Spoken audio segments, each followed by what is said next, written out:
Hi everyone, please subscribe to my channel. Blood Immortal Venerable, see playlist for other chapters and novels. I do not translate the novels. Credits goes to original translator and author of the novel.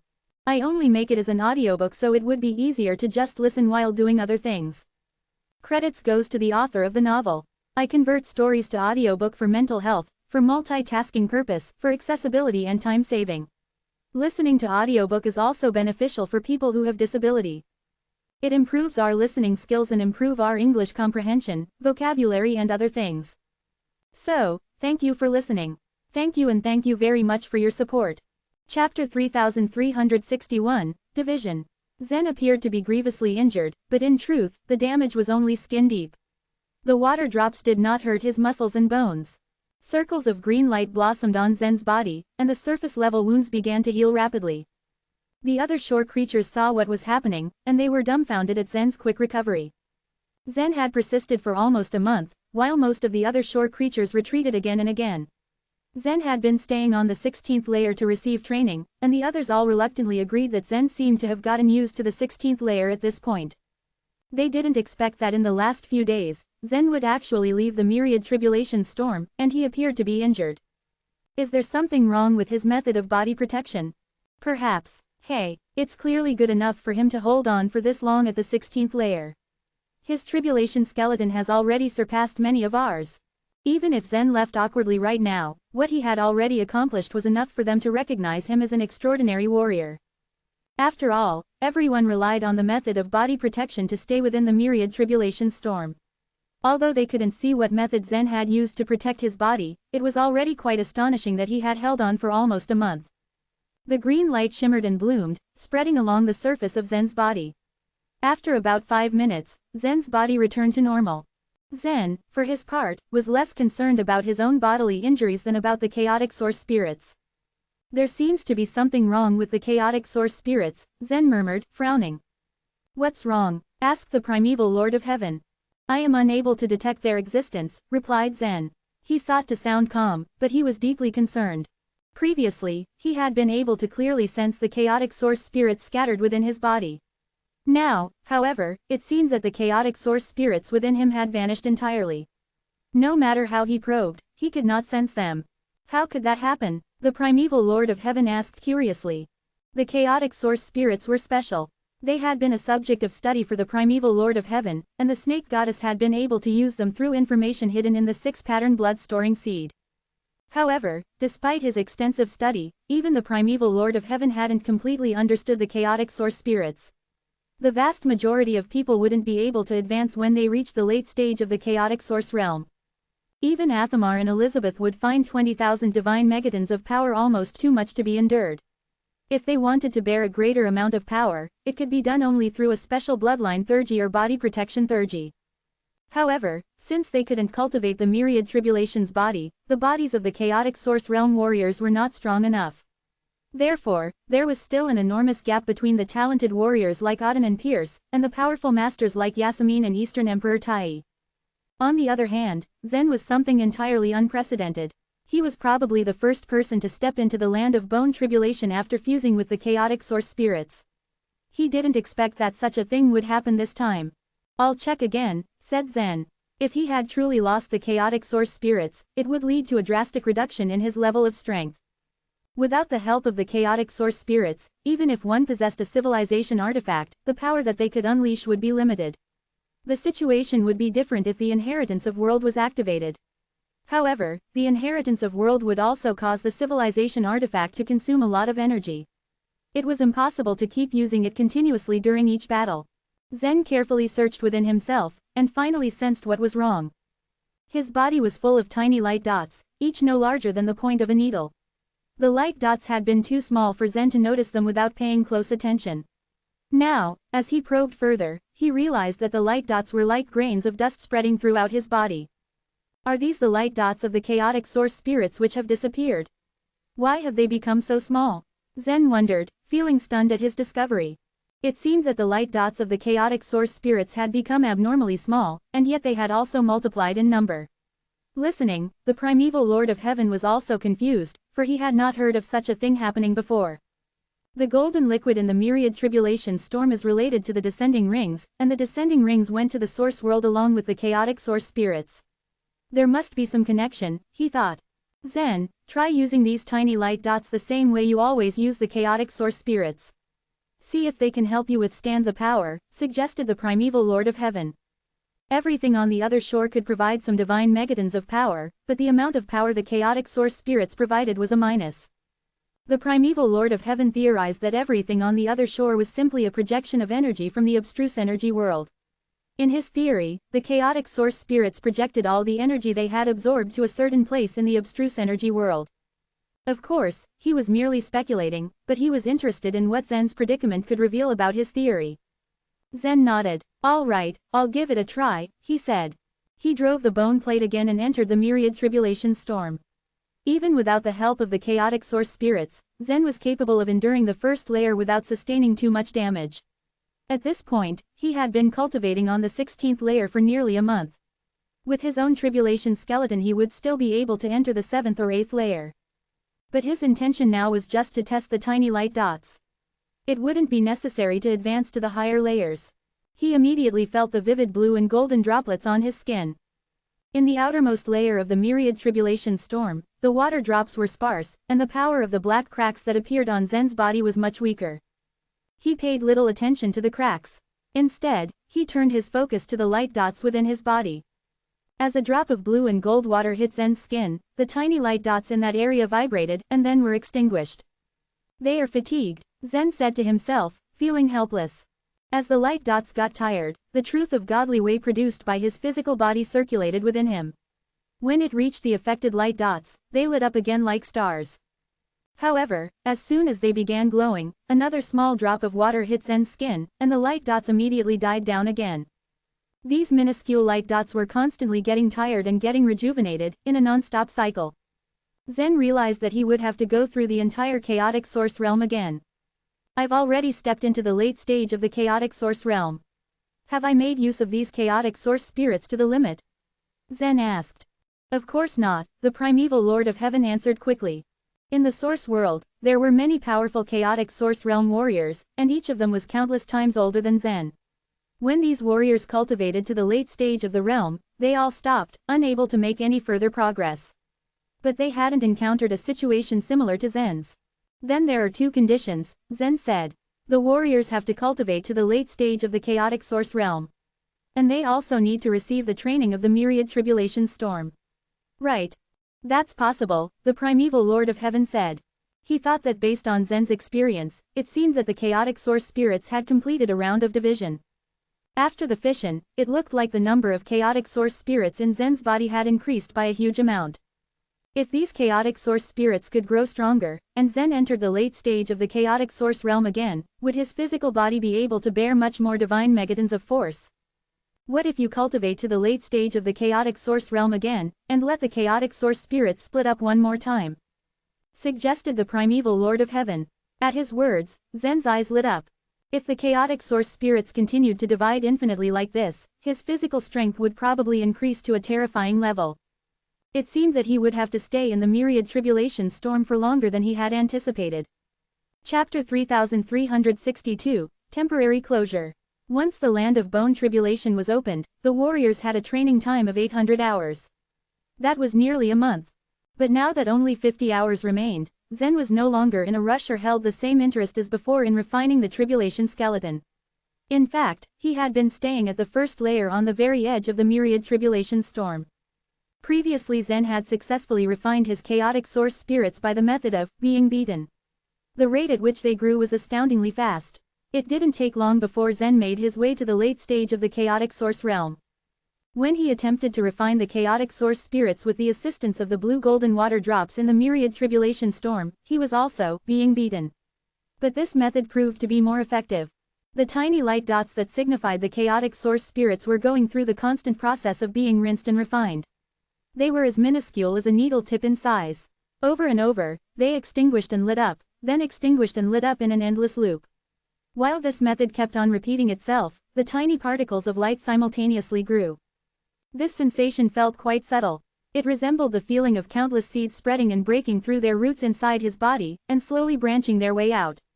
It was as if the truth of godly way acted as an enzyme and sped up the process by infusing itself with them. In just half a day, the size of the light spots had more than doubled. Not only did they grow in size each passing minute, but their endurance to the power rose to a higher degree as well. With his newly acquired strength and resistance, Zen effortlessly took a step forward and made his way onto the second layer. With this action of his, he attracted various curious eyes towards him that belonged to the creatures on the other shore. After Zen's month-long stay on the 16th layer, it could be said that the first and second layers didn't prove fruitful enough for him, which was most of the reason why the other shore creatures failed to conclude his motives. Of course, Zen didn't explain to them either. Instead, he chose to prioritize his refinement and kept all his focus on it alone. Slowly and gradually, as he moved forward, the light dots kept on growing in unison with his steps. When the light dots grew to a certain degree, Zen began to count them carefully. They appeared to have tripled in numbers as the once 200 chaotic source spirits had now increased to 600. To conclude everything I know, the 200 chaotic source spirits can absorb about 10,000 divine megatons of force. When I cultivate to the late stage of the chaotic source realm once more, I can resist the attack of more than 30,000 divine megatons of force only by the help of chaotic source spirits. Watching the chaotic source spirits' rapid growth, Zen couldn't help but feel his heart flutter with joy. He had entered the land of bone tribulation intending to cultivate a myriad tribulation's body. The sudden surprise of the growth of chaotic source spirits came as an unexpected gain for him, so he couldn't help but feel giddy over his recent discovery. With only 50 hours remaining, Zen moved to the third layer. Meanwhile, the tiny light dots like chaotic source spirits slowly grew till each of them manifested itself into the size of an ant from its previous form of a needle tip. When the time limit expired, the myriad tribulations storm slowly subsided. Just as the storm began to soothe up, the blue soul interdicting water and the golden liquid retreated, respectively. As these events unfolded, a swarm of monsters swam their way out of the surrounding walls formed by the soul interdicting water. In addition to the ghost claw worms, there were also various other unknown creatures. They had varying appearances, and their figures differed from one another. Their unknown origins made them a bigger threat as they glanced the other shore creatures in the inner space with eyes brimming with malice. The myriad tribulations storm has stopped. Move quickly and get out of here.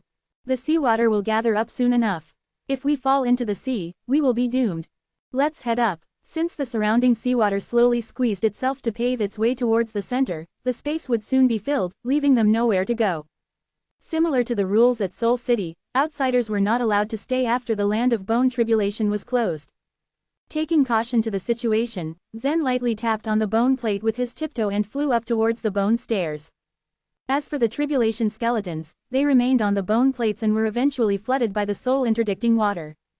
Once Zen and the other shore creatures pushed their way out of the huge head, the jaws made clicking sound again. As if triggering something, the mouth closed up, and the head began to descend. The only thing it left to vouch for its existence was the skull that was left outside. After a good round of rinsing and refining, the other shore creatures felt their enmity towards Zen dissolve. Some of them even revealed hints of high respect and goodwill towards him on their faces. However, they were increasingly curious about the kind of body refining technique Zen had used. Of course, Zen didn't let them in on any of the details. Besides, it would have been useless even if he decided to tell them. The chaotic source spirits on the other shore existed in a different form from those in the source world. The chaotic source spirits from the other shore were ordinary creatures who harbored average strength. Even if they were carried by someone from the source world as an other shore token of the auxiliary type, their abilities would display minimal improvements. However, in the source world, the reproduced chaotic source spirits took the form of life between the other shore and the source world. They did not stray from the truth, and they could stay in the source world. The crystals found inside the bodies of the chaotic source spirits held the ability to absorb energy and resist against damage. These other shore creatures were unable to see the crystals lying dormant in the bodies of the chaotic source spirits, and they didn't carry anything. The creatures from the other shore couldn't leave the other shore. For the next 800 hours, they were left with no choice but to wait it out and stay on the Bone Island. The member of the sturdy bull race wasted no time and proceeded to draw himself a peculiar array on the ground. Once it was complete, he stepped inside and sat down to concentrate on cultivating his body refining method. On the other hand, the centipede found himself a hollow bone and curled up inside it to rest his eyes and sleep. His protection Thurgy seemed to have drained a considerable amount of his energy. He lay there and rested to recuperate after his month-long stay in the myriad tribulation storm. Zen bid his time and waited for the effect of the soul-interdicting water to wear off. Then, he left the other shore to learn about the current situation in the source world. The past month, the source world had undergone a few mishaps that threatened its peace, but nothing too serious. However, it seemed Libby was encountering a few issues which prevented her from going to stage 32 of the other shore. According to her, the bones in the Sanskrit light stage that led to the top seemed to have been destroyed, and this kind of damage probably had something to do with the changes in the Sanskrit light stage. Having no other choice, she had to reluctantly retreat to the largest bone cavity. After this, she chose to leave the other shore for a short period. Libby had no one she could trust in the Sanskrit light stage.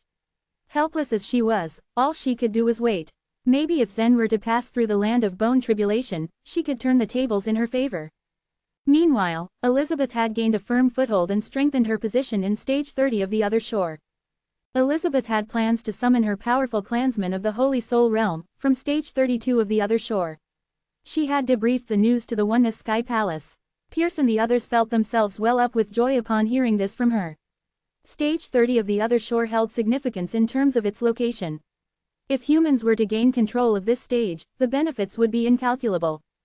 However, when the strong warriors of the Holy Soul Realm attempted to rush down from stage 32 to claim the area, they encountered the same issue as Libby.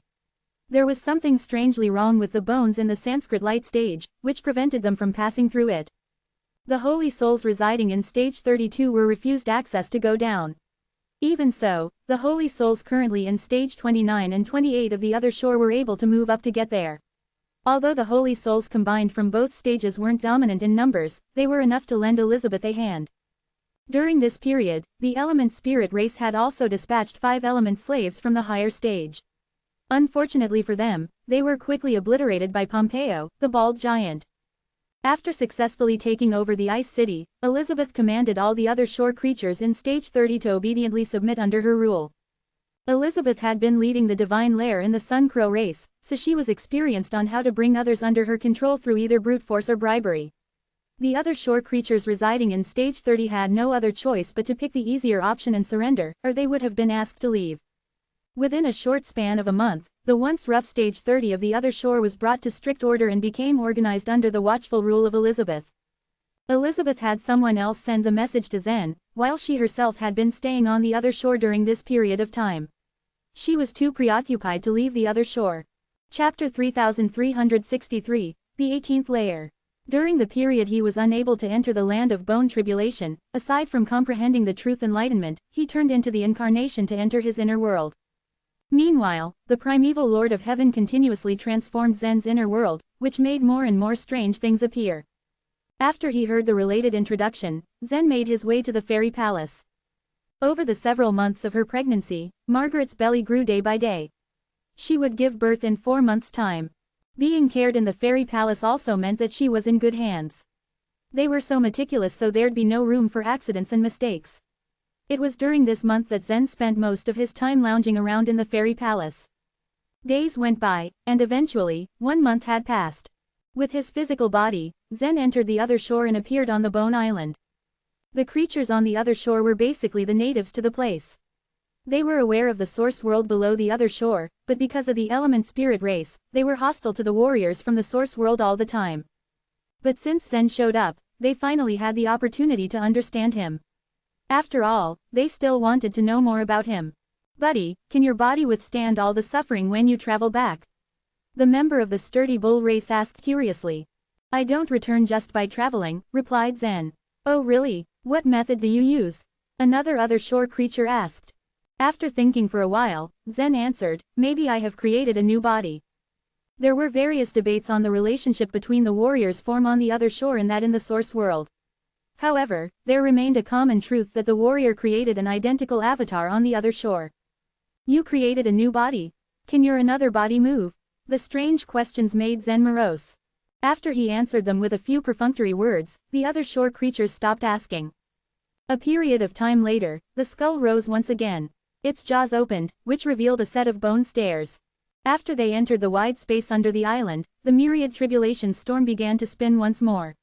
Everyone was cautious, and they stepped on the bone plates as they made their way into the myriad tribulation storm. Zen entered the third layer of the myriad tribulations storm in order to receive the baptism of the small water drops. Compared to everyone else, the member of the sturdy bull race was the most curious about Zen. He remained at Zen's side and reminded, "You've cultivated on the 16th layer for nearly a month, so cultivating here would be pointless. I suggest you enter the 17th layer, although that would be difficult for you." Because he knew that Zen stayed on the 16th layer for nearly a month, he assumed that this was Zen's limit. The 17th layer would be a challenge to Zen. Zen turned around to look at the sturdy bull and nodded politely. He was not in the mood to argue. As he saw Zen's disinterest, the sturdy bull shrugged his shoulders and moved away without another word. As the chaotic source spirits grew to the size of an ant, they increased in speed as well. Zen moved quickly to the 4th layer, the 5th layer, the 6th layer. The small light dots continued to grow, eventually into the size of a mung bean and then as big as a broad bean. Not long after, Zen was finally back and safe in the 16th layer. The last time he was here, he reached his limit. However, this time was different. For some reason, there was still enough room for the chaotic source spirits in his body to grow. Having stayed in the 16th layer for more than 20 hours, the chaotic source spirits grew to the size of 2 broad beans. This was the standard size of the normal chaotic source spirit. However, as the amount of the chaotic source spirits increased threefold, the damage they could bear would naturally increase by 3 times. Naturally, this meant that within such a short period of time, Zen reduced from the late stage of the chaotic source realm to the early stage, and then cultivated to the late stage again. Carefully, Zen tilted the bone plate ever so slightly, but just as he was about to enter the 17th layer, the centipede beside him began to speak. "Don't listen to the guy from the sturdy bull race. The 17th layer is too much to handle, compared to the 16th layer. I would advise you to stay on the 16th layer for even a few more years." This was true. The myriad tribulation storm had 20 layers, and the higher layer one attained, the more brutal the tearing force became. Although the centipede believed in Zen's capabilities, he also knew well that everyone had a limit in terms of the growth and cultivation speed. In the centipede's eyes, the 16th layer was Zen's limit, and entering the 17th layer was not going to be a piece of cake. "Thank you for the kind reminder." Zen nodded and smiled at the centipede. Then he moved on and entered the 17th layer without hesitation. He was quite eager to see the potential of the chaotic source spirits, especially after their amount increased by 3 times. Da, da, da. Beneath the tearing of the small water drops, the 600 light dots in Zen's body wore out quickly, while the truth of godly way continually repaired the chaotic source spirits. "I can withstand that." The corner of Zen's mouth curled up in a grin. He looked around, but eventually his gaze fell on the tribulation skeleton opposite him. Within a second, his grin turned into a frown. A part of the tearing power of the water drops within the 17th layer was most probably borne by the tribulation skeleton. This was far beyond what Zen wanted, and he was probably the first one to be displeased by this. "Really? Can you really hold on?" As the centipede saw this unfold, he couldn't help but let out a screech of surprise. He was shocked by what Zen had achieved when he entered the land of bone tribulation for the first time. But this time, the scene made him get even more shocked. Initially, Zen managed to step into the 16th layer with his unique body refining method. Then, after he cultivated in the land of bone tribulation for a month, he entered the 17th layer. This was too fast. However, as the centipede was still speechless in surprise, he saw Zen directly enter the 18th layer. For some reason, Zen could still withstand everything. The black cracks that formed from the small water drops in the 18th layer resembled long bugs, lasting longer than those in the previous layers. Therefore, their tearing power naturally increased by several times. Over time, the 600 chaotic source spirits in his body dimmed and were repaired again and again.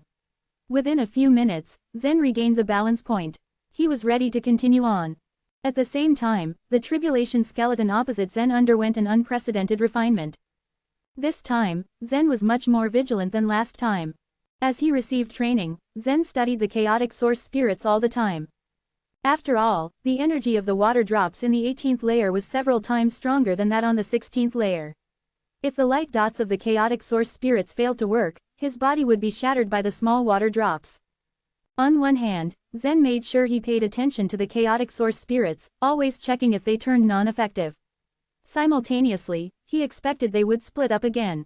If one chaotic source spirit divided into 3 like before, this meant that the 600 chaotic source spirits in his body would be divided into 1,800. If this happened, the chaotic source spirits could withstand around 100,000 divine megatons of force, which would help him a lot in his quest. A few minutes had passed and Zen observed the chaotic source spirits continuously. Eventually, 60 hours had passed and he finally saw that the light dots of chaotic source spirits in his body began to flash. Each of the light dots divided into 3 dots, dimming quickly throughout the process. Get out! Zen drove the bone plate and leaned backwards, after which he rushed out of the myriad tribulation storm at high speed. But even though Zen reacted quickly, his physical body could not escape the water drops of the 18th layer. Within seconds, the long and thin black cracks created wounds across his back, chest, and legs. Chapter 3364, Reverse Vortex. His left leg was the most injured. It was almost cut off by the black cracks, painting an incredibly terrifying sight. However, Zen did not care. Instead, his heart was filled with ecstasy. Incredible. It seems the chaotic source spirits can really split infinitely. My goodness. The primeval Lord of Heaven also took a deep breath. He knew just how powerful this characteristic was. After the second split, Zen would be able to withstand 100,000 divine megatons of force. However, the primeval Lord of Heaven remained unable to clearly judge the true conditions for this current situation. Could it be that one would be able to split up the chaotic source spirits so long as they merged with the chaotic source spirits and entered the myriad tribulation storm with their physical body? Or was the truth of godly way in Zen's body an indispensable part of this process? As the primeval Lord of Heaven thought this through, Zen began to heal himself. The 4 wounds he sustained were incredibly serious and it would take him a significant amount of time to heal them. As soon as he was back to full health, Zen rushed into the myriad tribulation storm with great interest. On the one hand, he wanted to go back and experience the late stage of the chaotic source realm, but on the other, he couldn't help but expect something more. Could the chaotic source spirit split again? Thus, once he entered the myriad tribulation storm, Zen repeated his cultivation way once more.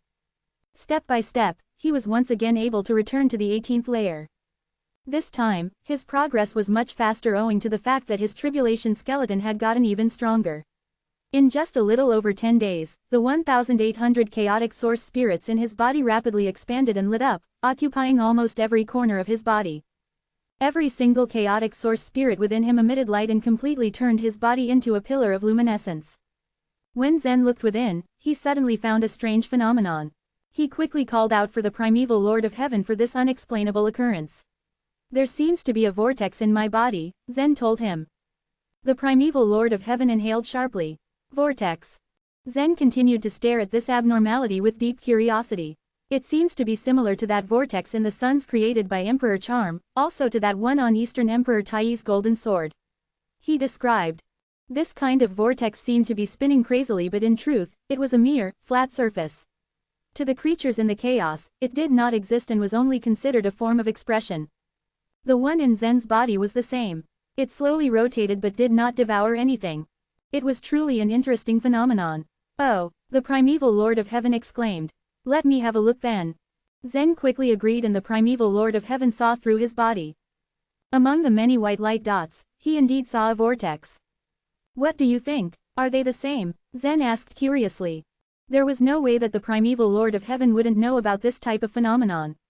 He was bound to be the highest authority of knowledge about this sort of thing. At last, the primeval Lord of Heaven nodded in reply. Yes, but the vortex is spinning in the reverse direction. This sort of vortex was known as the descending vortex phenomenon. In nature, all energy descended from outside the chaos. But when it reached a certain level, it would form a vortex. All the descending vortexes he met before spun left, but Zen's was spinning right. Reverse direction, Zen repeated. He wasn't stupid. He knew what this most probably entailed. It seems that this is related to the characteristics of the chaotic source spirits.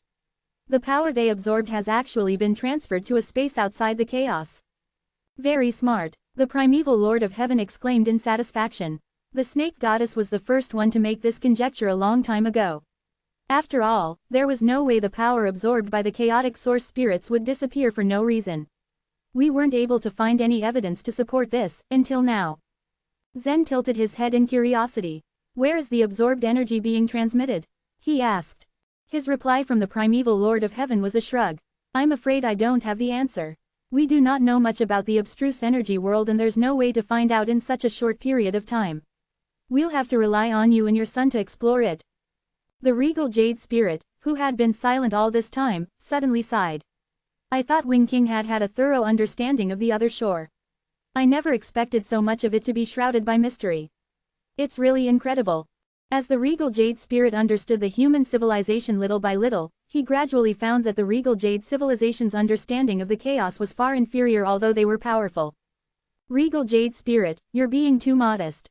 To the entire abstruse energy world, our knowledge is but a drop in the ocean. I had previously thought our human race's understanding was second to that of the element spirit civilization, but it seemed we were far more inferior compared to the calculation civilization, the primeval Lord of Heaven said.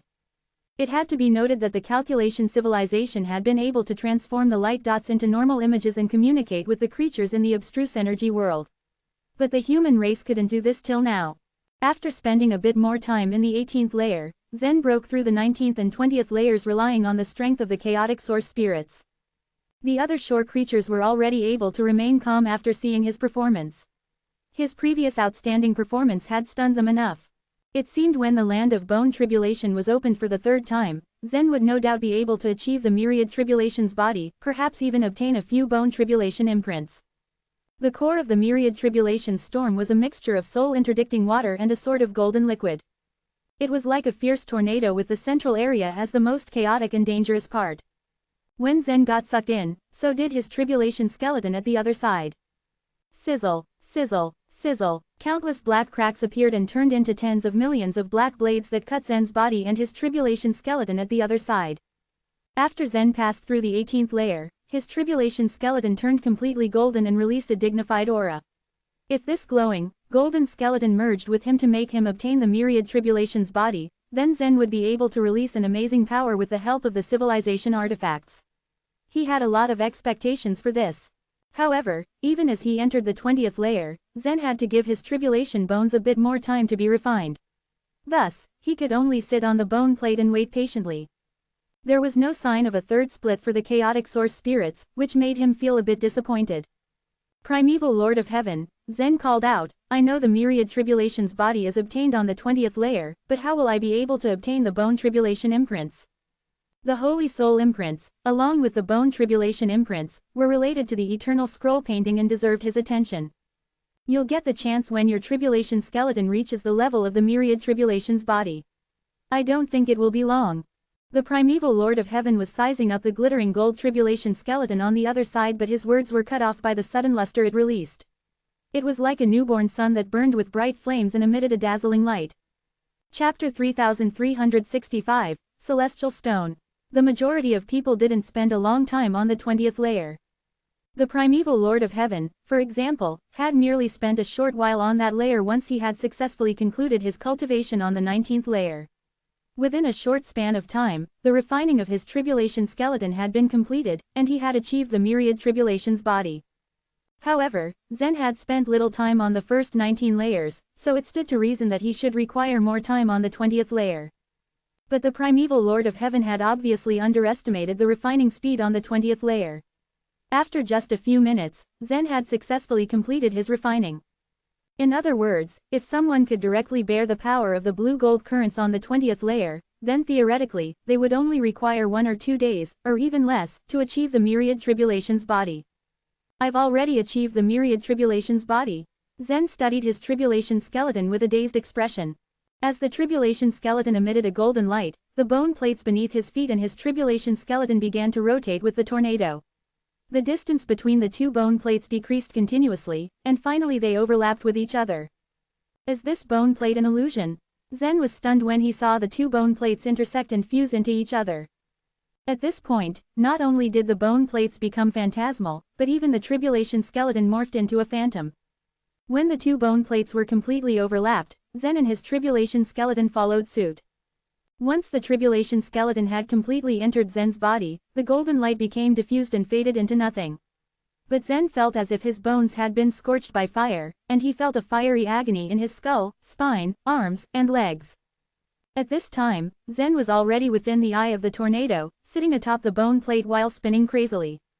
In 2 months, he has already achieved the myriad tribulation's body, the sturdy bull murmured in disbelief.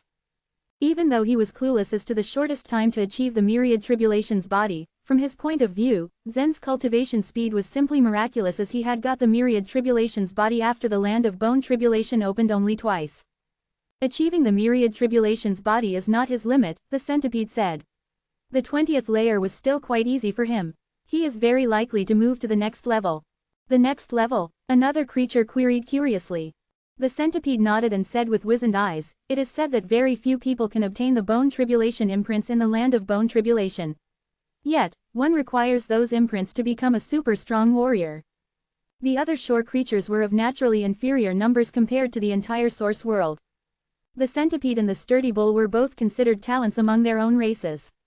However, as the creatures in the source world were countless times more numerous than those of the other shore, and the chances of a talent being born were much greater, the vast majority of the talents who obtained the bone tribulation imprints came from the chaos. Just as the centipede had anticipated, Zen's entire body began to sink while spinning. The blue-golden tornado quickly gobbled Zen down like a fast-flowing vortex. Splash! Zen sank swiftly to the bottom of the sea. Buzz! A light column rose to meet him from the bottom, and Zen was soon enveloped. This light column is similar in nature to that in the Soul City. Zen's eyes flashed with recognition. While contemplating this, he suddenly felt a burning sensation on his back.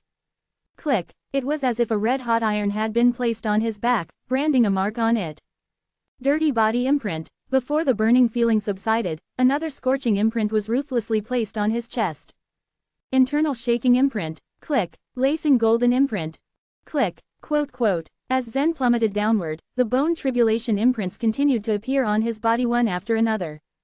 After descending all the way to the bottom, 9 bone tribulation imprints seared into his flesh one by one, as if they had been prepared in advance. However, Zen didn't feel anything except when these imprints touched his body. This is also similar to what happened in the Soul City. Didn't you say that 9 bone tribulation imprints were incredibly difficult to get?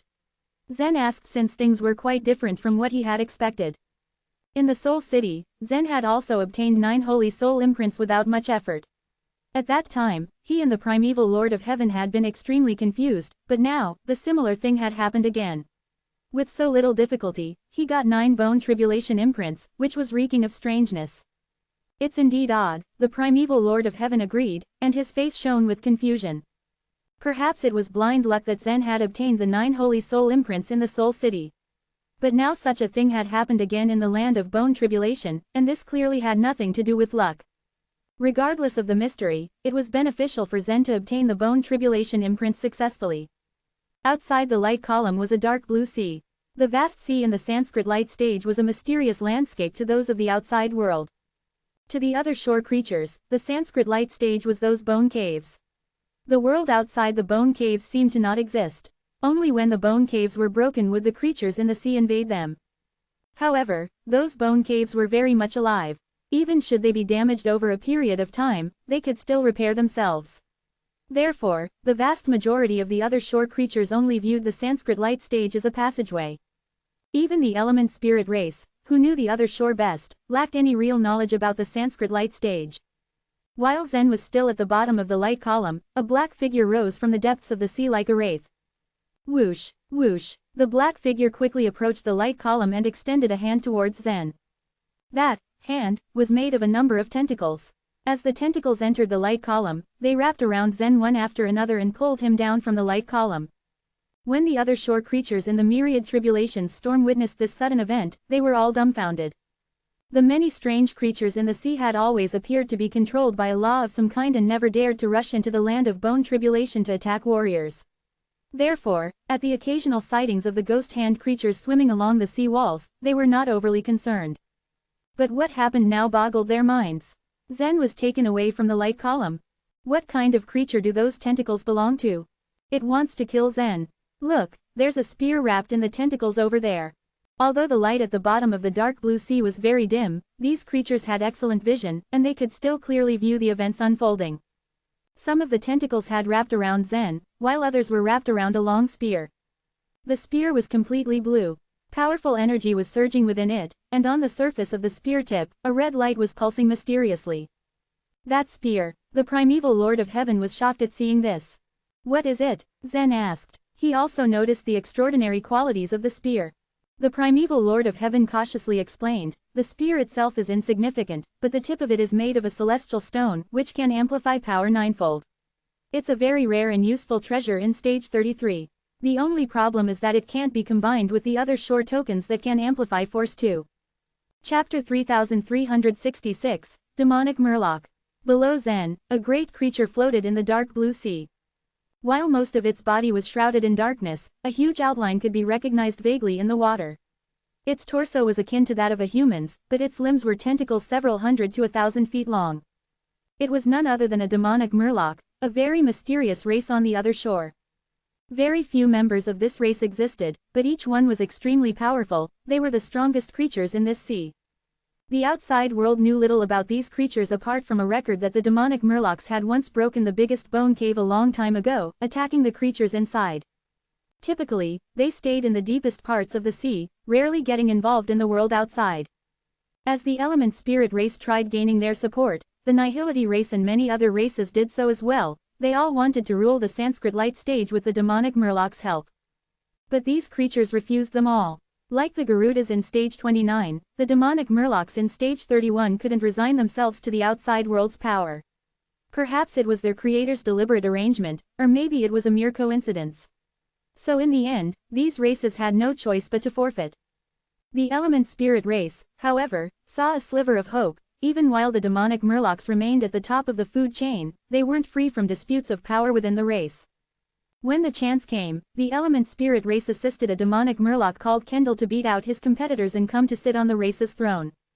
Even after Kendall became the demonic murloc's king, his subjects still rarely displayed any friendliness to the element spirit race.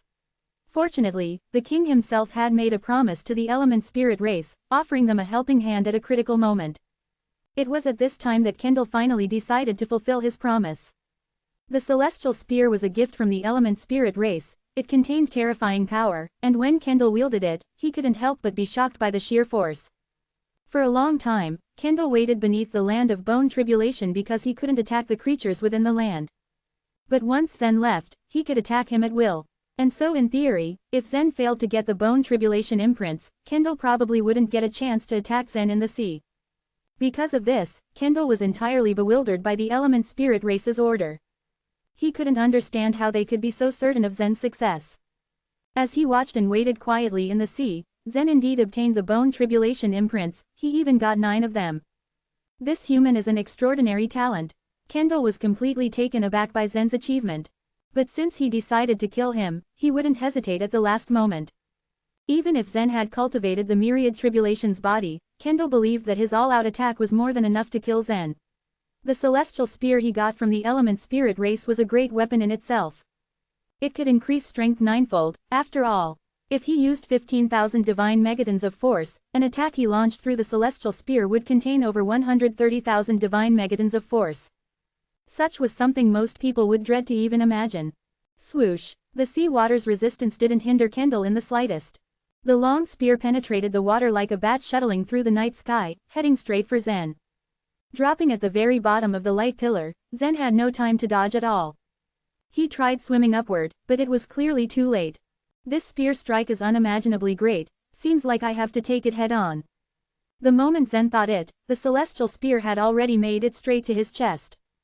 Crack! The spear pierced Zen's body with a strange sound. In a flash of white light, the chaotic source spirits in his body formed a circling whirlpool. The chaotic source spirits, which had increased sixfold in number, managed to neutralize about 100,000 divine megatons of force. The remaining force of the strike spread throughout Zen's chest and into his body. But with the tribulation skeleton that had already merged with his body and the 9 bone tribulation imprints, he withstood the power all too easily. The celestial spear only slightly pierced into Zen's chest, narrowly stabbing into a rib. Traces of blood started spreading in the seawater. Withstanding the spear strike that contained such an immense amount of force, he was barely even injured. Upon witnessing the scene, the demonic murloc was so astounded that his eyes almost bulged out. In truth, the spear strike could have easily pierced through his own body. The attack's power was enough to shatter the body into shreds. It was a truly formidable spear strike. And yet the human managed to survive it. Not to mention the fact that he was barely even harmed. Was the man really human, one would wonder. Because the demonic murlocs were born strong, they naturally understood the weakness of many other shore creatures. Humans were normally the weakest of all. But the scene unfolding before Kendall was completely beyond his imagination. Buzz. Once the strike was delivered, the tip of the spear quickly dimmed. The celestial stone couldn't be combined with other shore token, and it would take a great long time to recover after being used once. Such were the weaknesses of the celestial stone. The warriors that wielded weapons forged from this stone usually had to kill their enemies in a single strike. Once some powerful warriors in the source world merged with this other shore token, they faced the same problem. After failing to kill their opponents in a single blow, they'd be left with no choice but to escape. When Kendall realized his attack caused no damage to Zen, he fell into a panic. He attempted to flee with the long spear in his hand. Crack! Zen then reached out and caught the celestial spear. Staring into the darkness, he asked, "Who are you?" Unsurprisingly, Kendall gave Zen no reply. Instead, he remained silent and tried to pull the spear back. But Zen's physical body had been greatly strengthened. He could display a considerable amount of the civilization artifacts, power as his physical body was already strong enough to withstand it. Whoosh! In an instant, he managed to snatch away the spear from the demonic murloc. Then, he stabbed down, hacking into the water. Over 50,000 divine megatons of force erupted from his body before it turned the dark blue current into an intense tornado. Like an invincible saber, the long spear chopped down. Puff! As the tip of the spear swiftly slashed against the water's surface, several tentacles were rapidly cut off before black blood spread widely into the seawater. While Zen wanted to chase after Kendall, the demonic murloc was more familiar with the water than he was. He fled into the sea at a surprisingly great speed. In the blink of an eye, he completely disappeared from Zen's view, only darkness remained below. "I bet the element spirit race sent him," Zen muttered with a shrug before swimming back into the light pillar. Following the light pillar, he returned to the land of bone tribulation. All the other shore creatures there gazed at him with wide eyes. The power Zen displayed on the bone island made them both astounded and cautious. The fact that Zen cut off the demonic murloc's tentacles had everyone overwhelmed with fear and awe. Chapter 3367, Gains. Of course, the other shore creatures that wandered in the Sanskrit light stage were well aware of the powerful strength of those monsters in the sea. Still, such a powerful monster fled in the presence of Zen. How mighty was he? Meanwhile, Zen drove the bone plate and floated out of the myriad tribulations storm. The blue-gold raindrops still hit his body, but the black cracks on his skin no longer posed any threat to him. The other shore creatures gathered at the entrance continued to drive their bone plates to make way for him. At that moment, the centipede came forward and said, "Congratulations on your achieving the myriad tribulations body." The creatures of the source world couldn't enter the land of bone tribulation, and in any case, it would take a long time for the other shore creatures to achieve the myriad tribulations body. "Thank you," Zen answered with a nod. The centipede didn't say anything else, then he retreated to the side with the other creatures. They didn't dare to pry into the secrets of such a powerful warrior. They were afraid that if they behaved too attentively, they might annoy him. As for Zen, he walked out of the bone stairs and returned to the bone island again. If he wanted to leave the other shore, he had to wait until the effects of the soul interdicting water disappeared. However, he didn't intend to leave the other shore at all. Libby, who had failed to enter stage 32, still waited for him in the bone cavity. He could go there now and meet her since he had obtained the myriad tribulations body. By the edge of the bone island stood the bone slaves who waited for orders. Since the bone slaves were no different from the dead, they looked like soulless skeletons when they lowered their heads and stayed motionless. When Zen approached them, however, they suddenly seemed to have souls and began to move. They proceeded to look for the bone ores, and when they found them, they quickly jumped back to the bone boat. Once they finished, Zen leapt lightly and landed steadily on the bone boat. It would take some time to return to the beach, but he wasn't in a hurry.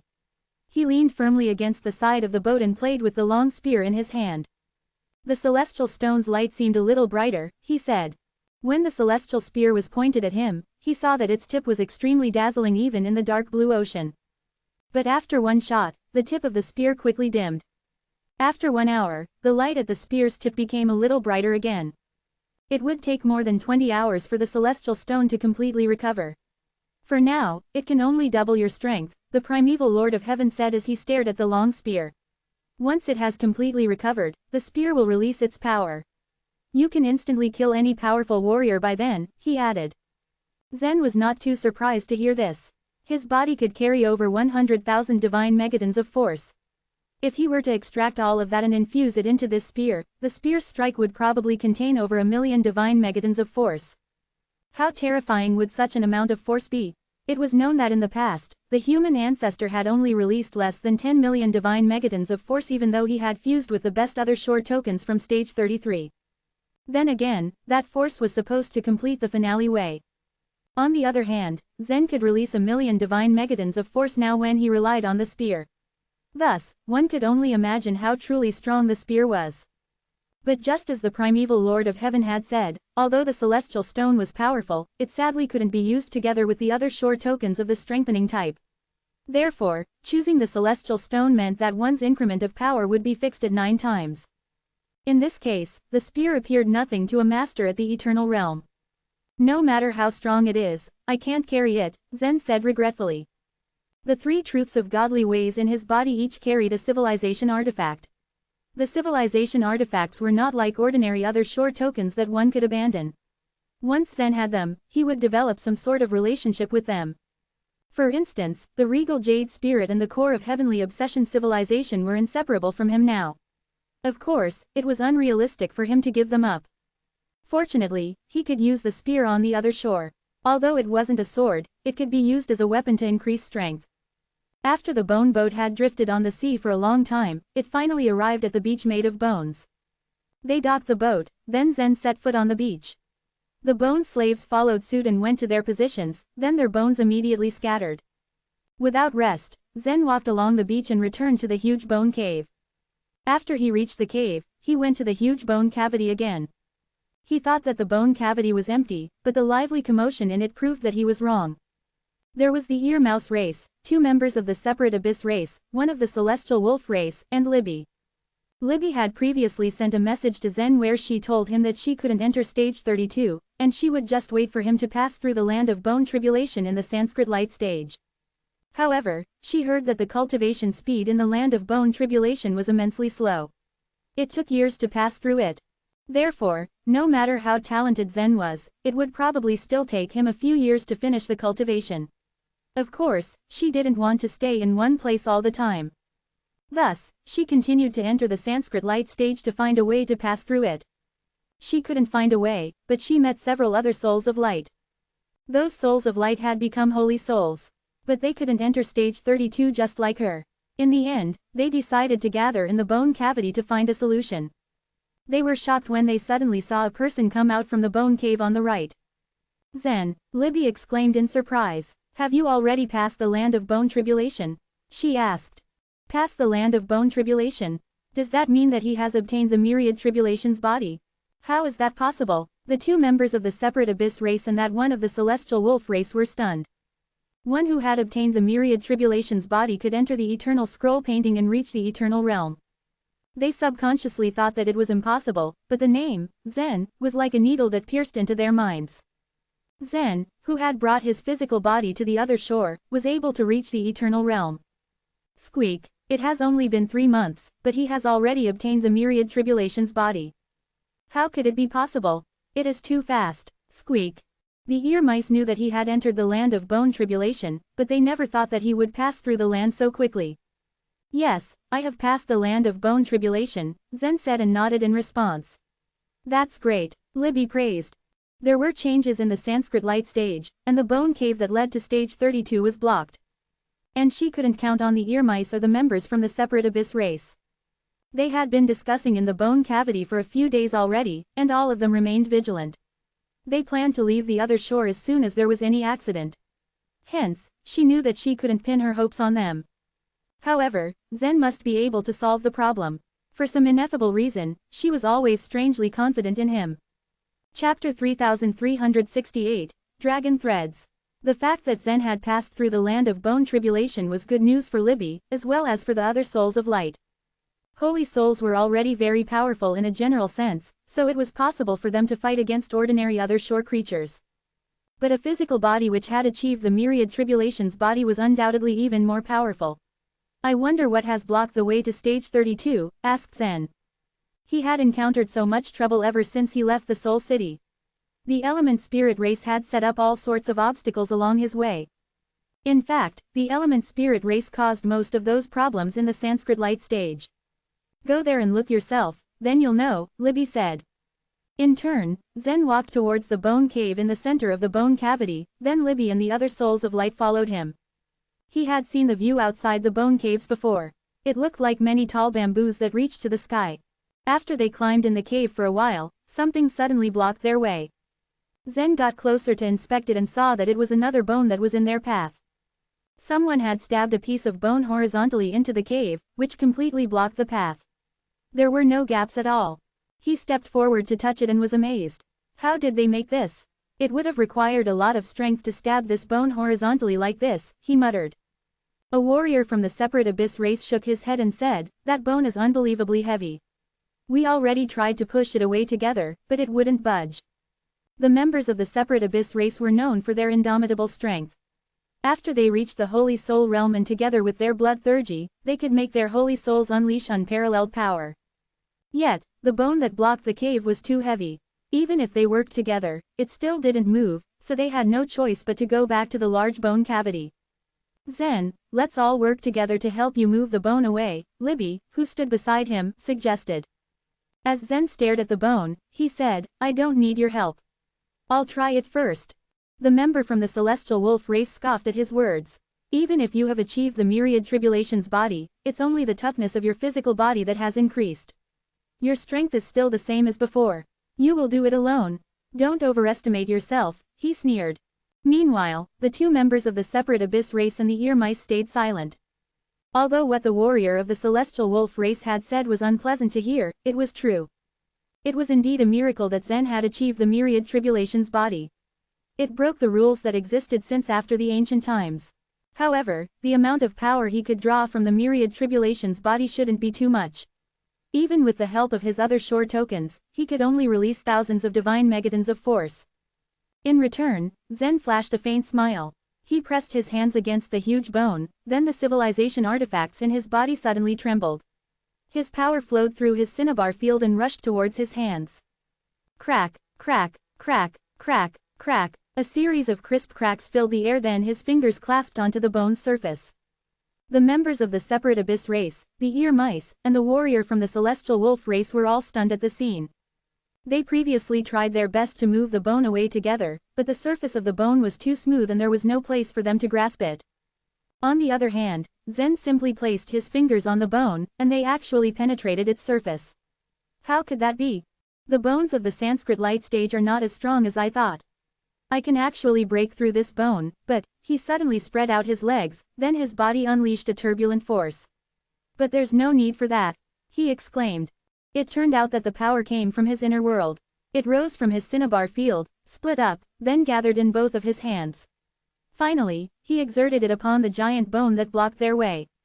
When the power burst out, the members of the separate abyss race, the ear mice, and the unconvinced warrior from the celestial wolf race all felt their bodies tremble. They were too shocked to say anything.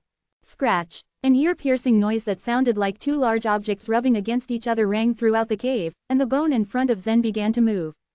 Scratch. At that moment, the sound of the friction became louder, until he finally pushed the huge bone out of the way. Swoosh. The bone he just pushed away was quite large but hollow inside. When it quickly fell, there was a shrill whistle-like sound when the air flowed out of the bone's hollow interior. In the end, it fell into the sea with a splash. The two members of the separate abyss race, the ear mice, and the warrior of the celestial wolf race all stood there astounded for a long time. Even Libby, who already expected that Zen could move the bone, was also dumbfounded. Zen clapped his hands as if what he had done was a piece of cake. We can go to stage 32 now, he announced. Because the situation of the Oneness Sky Palace was stable, he would continue to go up until he reached stage 33. Just as he stepped forward, two silk threads appeared out of nowhere. Although he was quick to react, he still touched them. He had a bad feeling at that point. Almost reflexively, he raised the celestial spear in his hand. Zen, what happened? Libby asked worriedly. The series of events kept surprising her every time. After Zen touched the two silk threads, he stood there motionlessly while he held the long spear. No matter how many times Libby called him, he didn't seem to hear it. At the same time, something was brewing in the Bloom Divine Province. A silk thread flew across from the southwest, and another one swept across from the northeast. The silk threads were quite thin and weren't visible to the naked eye, but they were noticeable through sunlight. Swish! Once a thread crossed a mountain, it cut it off in half. The upper half of the mountain fell with a rumbling sound. The ground within a 1,000-mile radius repeatedly shook as if there was an earthquake. The two silk threads converged precisely when they reached the flow sword sect of the Oneness Mountain. Afterward, the silk threads swept Zen, who was meditating in the courtyard house, off the ground. The silk threads rose above the ground with him, and not long after, he was hung high above the Oneness Mountain. The noise from the two silk threads quickly alarmed the masters in the Oneness Sky Palace. All the powerful warriors at the Holy Soul Realm, including Auden, Pierce, and the others, flew to the top of the Oneness Mountain at once. As soon as they saw the two crossed silk threads, they frowned. Dragon threads. Did someone attack Zen on the other shore? How impressive. Someone is actually willing to pay such a high price. Auden recognized the silk threads immediately. The dragon thread was also a considerably rare treasure on the other shore. It had a unique ability. It could transfer the enemy to a strange place. That place could be considered the other shore, but not the other shore in another way. In addition, the body which the threads had transferred was the owner's real body, but also not the real body in another way. It was very strange. To put it plainly, Zen in the source world was up high in the air, while the Zen in the Sanskrit light stage was motionless and glued to the threads. In reality, however, Zen was dashing towards one direction with the celestial spear in his hand. Clouds and mist surrounded him so no one could tell where he was, and there was an irresistible force that forced him to run. Chapter 3369, The Blood Spirit Tortoise. It was at this very moment that Zen grew confused and weary. The space turned out to be too strange for his understanding. Oddly enough, it was not created by his illusion because it actually existed. But how was he dragged here if he was just at the Bone Cave? Primeval Lord of Heaven, do you know where this place is? Zen asked. The Primeval Lord of Heaven scanned the vicinity in an attempt to familiarize himself. Did you touch two threads just now? Yeah, Zen nodded. The two threads must be dragon threads, the Primeval Lord of Heaven explained. Dragon threads? What are they? What is their use? Zen asked rapidly. Because the other shore tokens of mysterious type were too complicated, it was notably impossible to guard against them. Think of the dragon thread as a space treasure. Once it is activated, it can pull you into a special space, the Primeval Lord of Heaven answered. It took me into a different space. So you're saying that I'm no longer in the Sanskrit light stage? Zen gasped. You are there, but you are not, the Primeval Lord of Heaven responded calmly. What do you mean? Zen paced back and forth, trying to understand. Let me ask you first. Where exactly were you when you were in the Sanskrit light stage? Were you specifically in the Bloom Divine Province or just the Sanskrit light stage?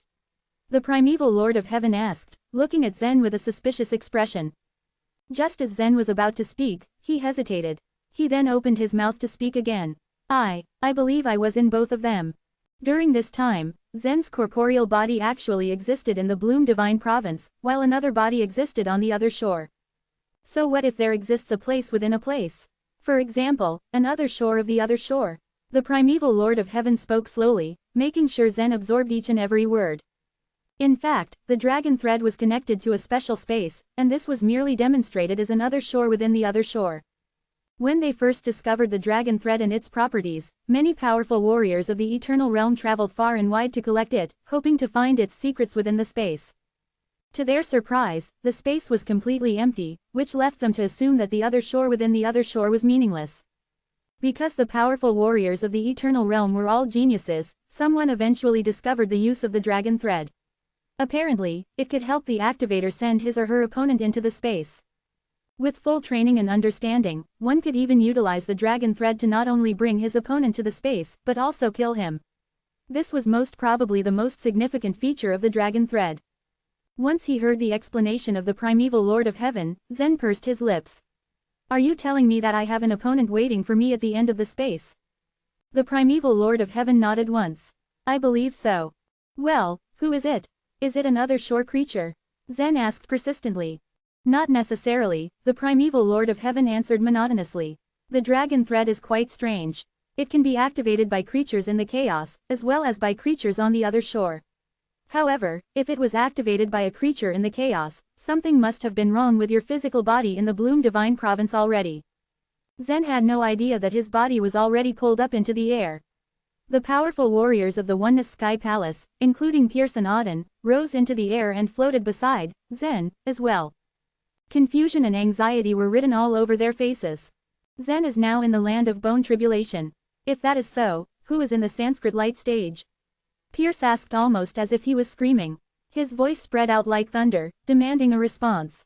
Whoosh. Meanwhile, Athamar flew straight up and bowed to Pierce. I heard that the passage in the Sanskrit light stage was destroyed. Libby is the only one member of the Oneness Sky Palace who remains in the Sanskrit light stage. Wake her up then, Pierce spat.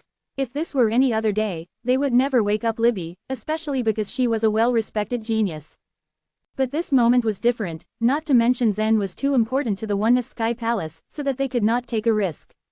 They had no choice but to wake up the warrior from her meditation. Just as Athamar was about to wake up Libby, they caught her floating towards them. She fixed her eyes right at Zen, who remained up in the air. Her face was filled with astonishment.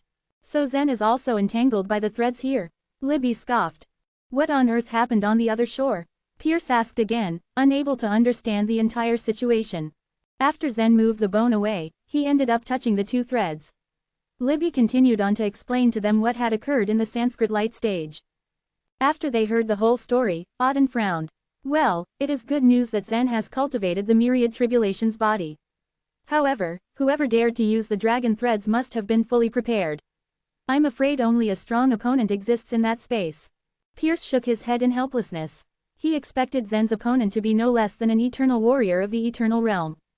Moreover, now that the dragon threads appeared in the Bloom Divine Province, it only meant one thing: the one who set up the threads was a member of the chaos. Just as Pierce tried to guess who that might be, a huge shadow appeared in the sky, right above the Bloom Divine Province. Everyone looked up and their jaws dropped. It was a giant red tortoise. As they observed, they saw that the edge of the tortoise's shell was serrated. Its eyes emitted strong killing intent, making anyone who looked at it uncomfortable. The blood spirit tortoise, one of the 10 most ferocious beasts in the chaos. Why is its shadow projected here? The powerful warriors of all the other mountains also gathered and looked at the magnificent blood spirit tortoise that hovered in the sky. Among all top 10 ferocious beasts of the chaos, the blood spirit tortoise was one that rarely appeared. Over the years, people had only seen it 1 or 2 times, and no one knew its standpoint. It was also said that the blood spirit tortoise was not merely a creature, as it carried an entire city on its back. On the shell of the tortoise resided the blood spirit race. Perhaps the fact that the blood spirit race lived on its back was the main reason the blood spirit tortoise did not appear often. However, despite this, their strength could not be underestimated. Look at this, such losers of the Oneness Sky Palace, the blood spirit tortoise said. From now on, the Bloom Divine Province is under my authority. If you don't want to die, kneel down to save your lives. Its voice echoed like thunder, and it spread throughout the entire Bloom Divine Province with a roaring vibration. The trillions of people in the Bloom Divine Province pointed at the sky, horrified and worried. Among them, the cowardly ones actually got down on their knees just as the tortoise ordered. Previously, the Sun Crow race failed to occupy the Oneness Sky Palace. Nonetheless, the Element Spirit race did not give up. However, both Yellow Thirk and Divine Farmer feared the strength of Eastern Emperor Tai. Though the Element Spirit race ordered them to take over the Bloom Divine Province and attack Zen, the Bearing race and the Divine Farmer race did not budge at all. It was through the death of Emperor Charm that they knew about the energy souls released by Zen. After he passed the test of the Soul City, Zen made his way to the land of bone tribulation. This was the reason for the Element Spirit race and Yellow Thirch's plan. They ordered the Blood Spirit Tortoise to place the dragon threads that would confine Zen at the other shore of the other shore. As long as the energy souls were not released, only the powerful warriors of the Holy Soul Realm were left in the Bloom Divine Province. These warriors were not enough to put up a battle against the warriors of the Eternal Realm. Chapter 3370, Intimidate. After the battle against the Sun Crow race, the Oneness Sky Palace had immediately made plans and strategies in case other powerful races invaded them again. Pierce, Auden, and the other elders also knew that things destined to happen would happen sooner or later. Now, the core of all their plans was Zen. The plan was to use the real Eastern Emperor Tai's energy soul inside Zen's body, to control the physical body of Eastern Emperor Tai. That way, the resulting power would be much stronger than that of their Eastern Emperor Tai himself. Of course, the current Oneness Sky Palace didn't rely on Eastern Emperor Tai alone. Not long ago, Fuxi and the Snake Goddess wanted to invite the powerful warriors of the Oneness Sky Palace to move to the Pear Hill temporarily when they visited the Oneness Sky Palace. Yet, Zen summoned Zia, who had lived for over 1,000 chaotic eras, to descend to the Source World. In turn, Zia promised to guard the Oneness Sky Palace in time of danger. Therefore, the Oneness Sky Palace felt assured. In the eyes of Pierce and Auden, the Oneness Sky Palace was probably much stronger now that the real Eastern Emperor Tai and Zia guarded the place, than when Yasmin and Eastern Emperor Tai were in charge. The only thing was, the presence of Zia and the control of Eastern Emperor Tai's body both needed Zen. But Zen was still trapped in the dragon threads. No one knew if he could leave the other shore inside the other shore alive, more so if he could release the energy soul or summon Zia to descend. Pierce, Auden, and the other powerful warriors from the Oneness Sky Palace all shared dark looks. Is it only the blood spirit tortoise that invaded the Bloom Divine Province? Auden asked. Why do you ask that? Pierce countered. If the powerful warriors at the Eternal Realm from the Bearing race and the Divine Farmer race are here, then why did they have to use the blood spirit tortoise to threaten us? Auden asked again. The blood spirit tortoise was considered one of the top 10 ferocious beasts in the chaos, and it was indeed very powerful. Compared to Emperor Charm, however, both of them had the same level of strength. If the blood spirit tortoise didn't have anything to hold it back and had already taken the other powerful warriors at the Eternal Realm to the Bloom Divine Province, they would have landed at the Oneness Mountain by now. However, the blood spirit tortoise had hidden in some place that no one knew where. Furthermore, it projected its shadow for everyone to see. It must be fearing something. It is still afraid of Eastern Emperor Tai, said Pierce with a gleam in his eyes. The blood spirit tortoise was not willing to work for Yellow Thirk in the first place. It came only because it had no choice but to follow the orders. It turned out that Pierce was right. The blood spirit tortoise was indeed afraid of Eastern Emperor Tai. To his credit, Eastern Emperor Tai did kill Emperor Charm. Therefore, the reason it released the shadow was not only to intimidate everyone but also to test the waters. Since it is afraid of Eastern Emperor Tai, let's frighten it, Auden suggested. With that, he took a deep breath, and his originally wrinkled body became as plump as a ball. The ball-shaped Auden floated high in the sky and roared, "If you have the guts, then bring it on. Why use the shadow to threaten us and make a fool of yourself?" After he spat out those words, his inflated body quickly shrank back and became thin once again. It took a long time before the blood spirit tortoise finally heard his voice. Upon hearing such confident words, the blood spirit tortoise didn't dare to risk its life. It thought for a moment, then sneered, "As far as I know, that human boy's energy souls are things that descend from the other shores after he carried them. If he dies, the other shore tokens he has will be gone as well."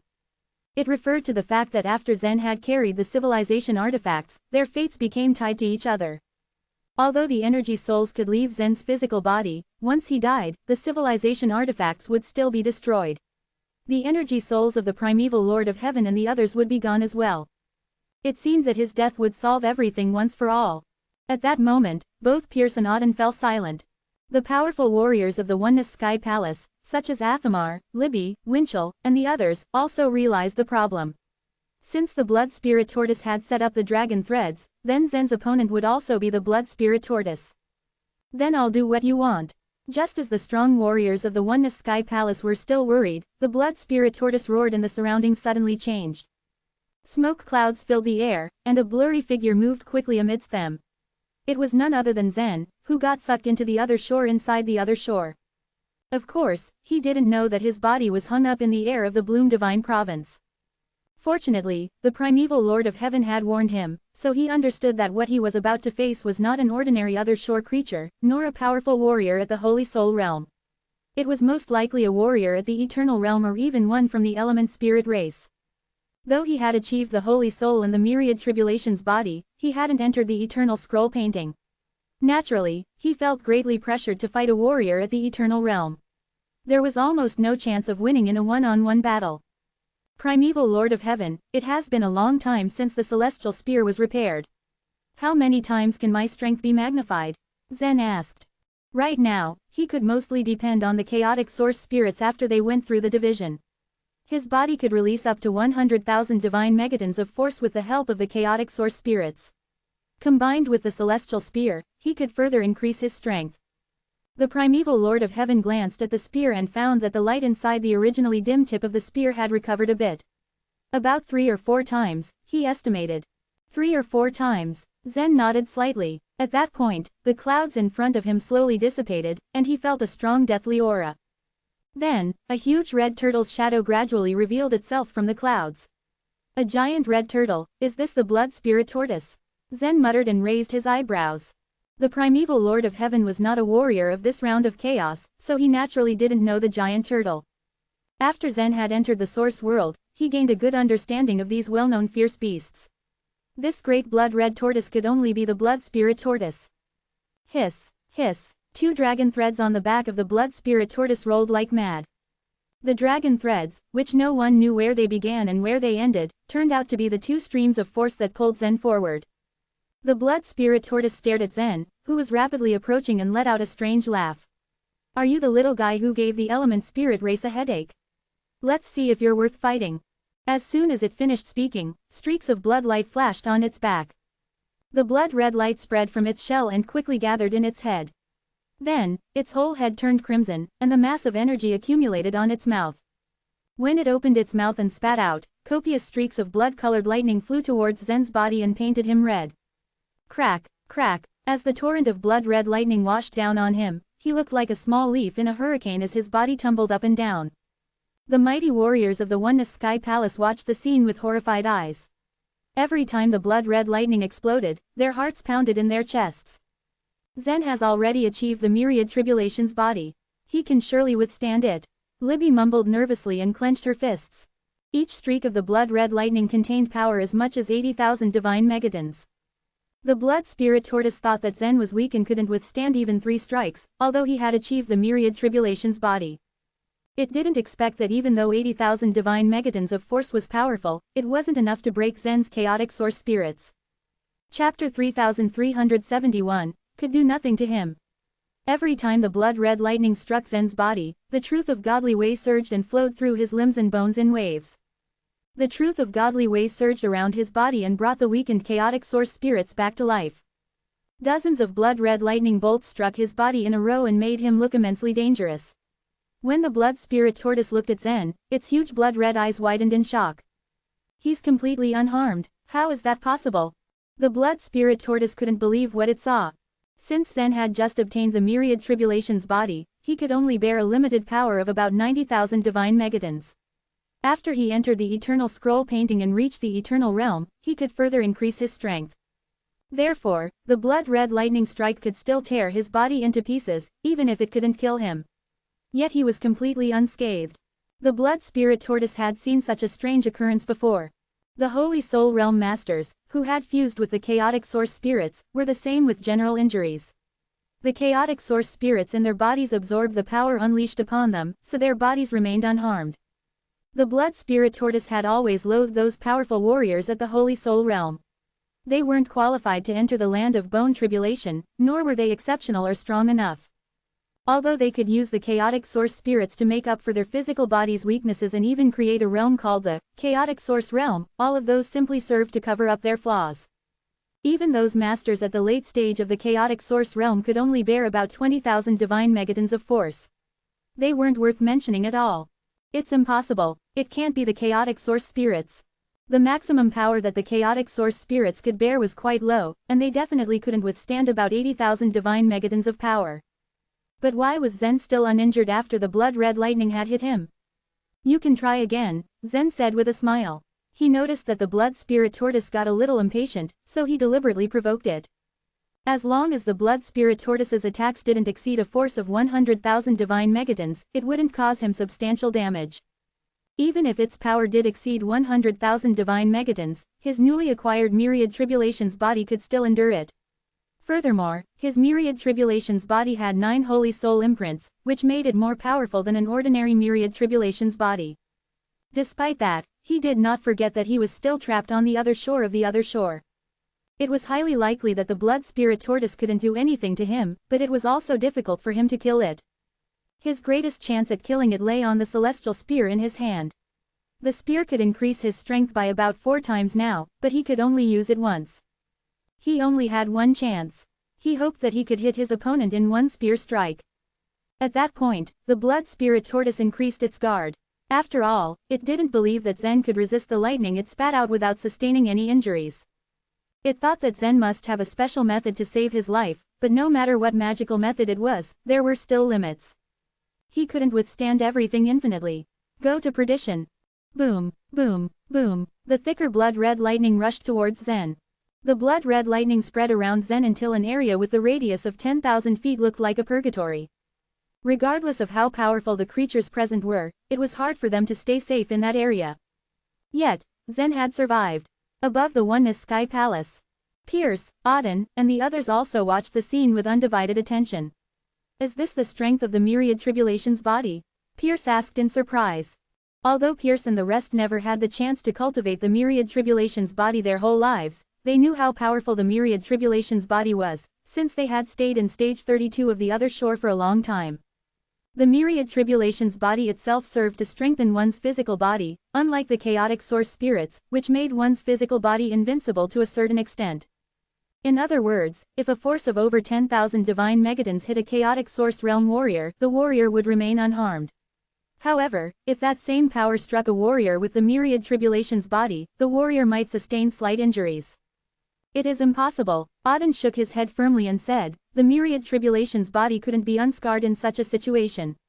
Perhaps he has relied on the chaotic source spirits to absorb so many divine megatons of power. The chaotic source spirits, Pierce, Athamar, and many powerful warriors from the Oneness Sky Palace were stunned. It's true, Winchell stated. It seems that Zen's chaotic source spirits have absorbed all the energy. He trailed off. The blood spirit tortoise is one of the 10 fiercest beasts of the chaos, and it can casually launch an attack with at least 70,000 divine megatons of force. Do you mean that Zen's chaotic source spirits are so strong that they could bear such a large amount of power? Pierce asked in disbelief. Many of the Holy Soul Realm warriors present had already cultivated the chaotic source spirits to the extremes. They could bear 25,000 divine megatons of power at most with the help of other body protection treasures and cultivation methods, and that was the limit. It was common sense. So, the meaning of Pierce's words was very simple. No matter how powerful Zen was, he couldn't withstand such a strong force with only the help of the chaotic source spirits. Winchell just shrugged and said, I don't know the specific reason, but from his performance, it's true. After all, there were many strange things that had happened to Zen. And so, it didn't seem odd for something strange to happen to him again. Elder Pierce, regardless, it's still advantageous as Zen could resist the blood spirit tortoise's attack, Libby suddenly reminded. Because what happened just now was too unusual, no one paid attention to the core issue. Zen swayed back and forth in the streaks of blood-red lightning, but in the end, he was still unharmed. That's right. Although the blood spirit tortoise can't do anything to Zen, Zen can't do anything to it either. I wonder if he can break free from it, Auden commented. As soon as he finished speaking, a bolt of blood-red lightning hit Zen hard and he bounced upwards. A chance. In turn, Zen quickly jumped up, turned into a meteor, and flew towards the blood spirit tortoise. You little human, how dare you fight back? Scram, the blood spirit tortoise hissed. It opened its huge mouth and spat out blood-red lightning again.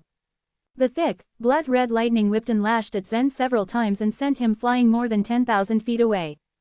On the other hand, Zen stabilized his body, and with narrowed eyes, he retorted, you are just a coward.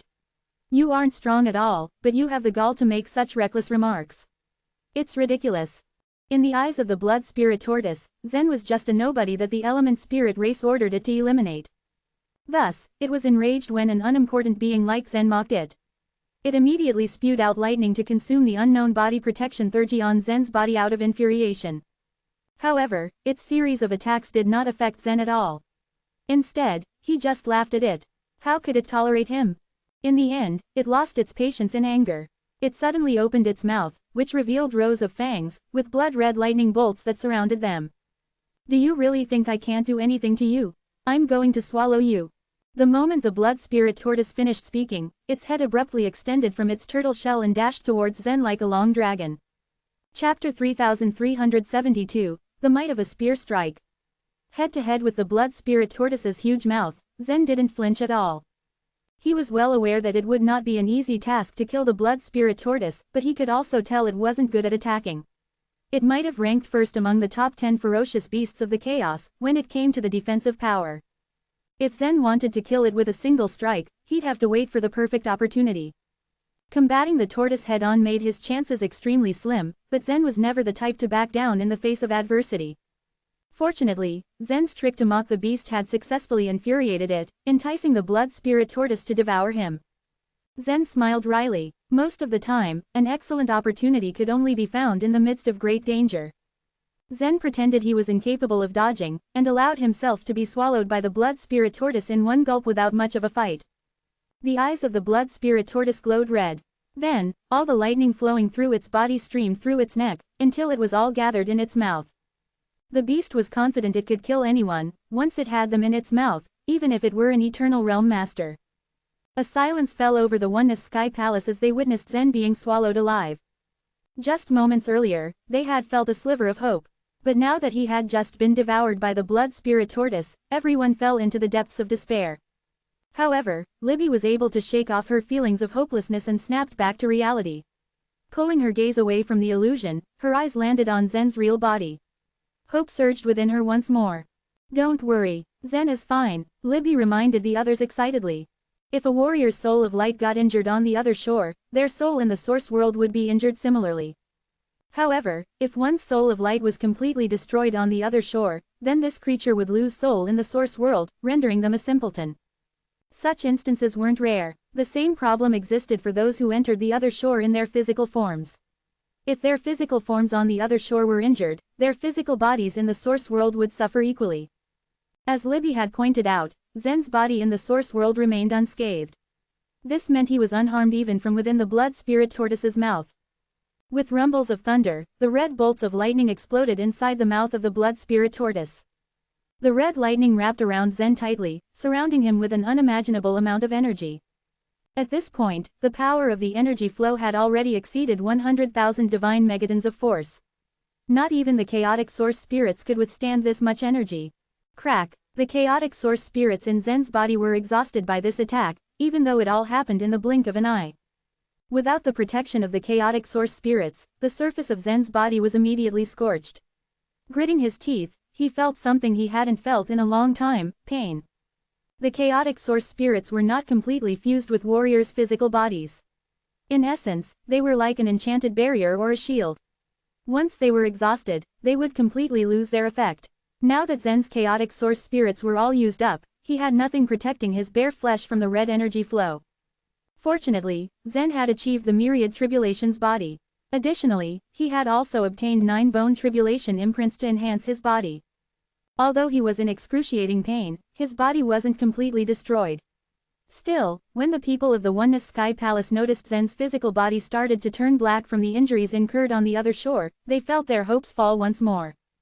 If it were any other warrior being swallowed by the blood spirit tortoise, they would have been dead by now.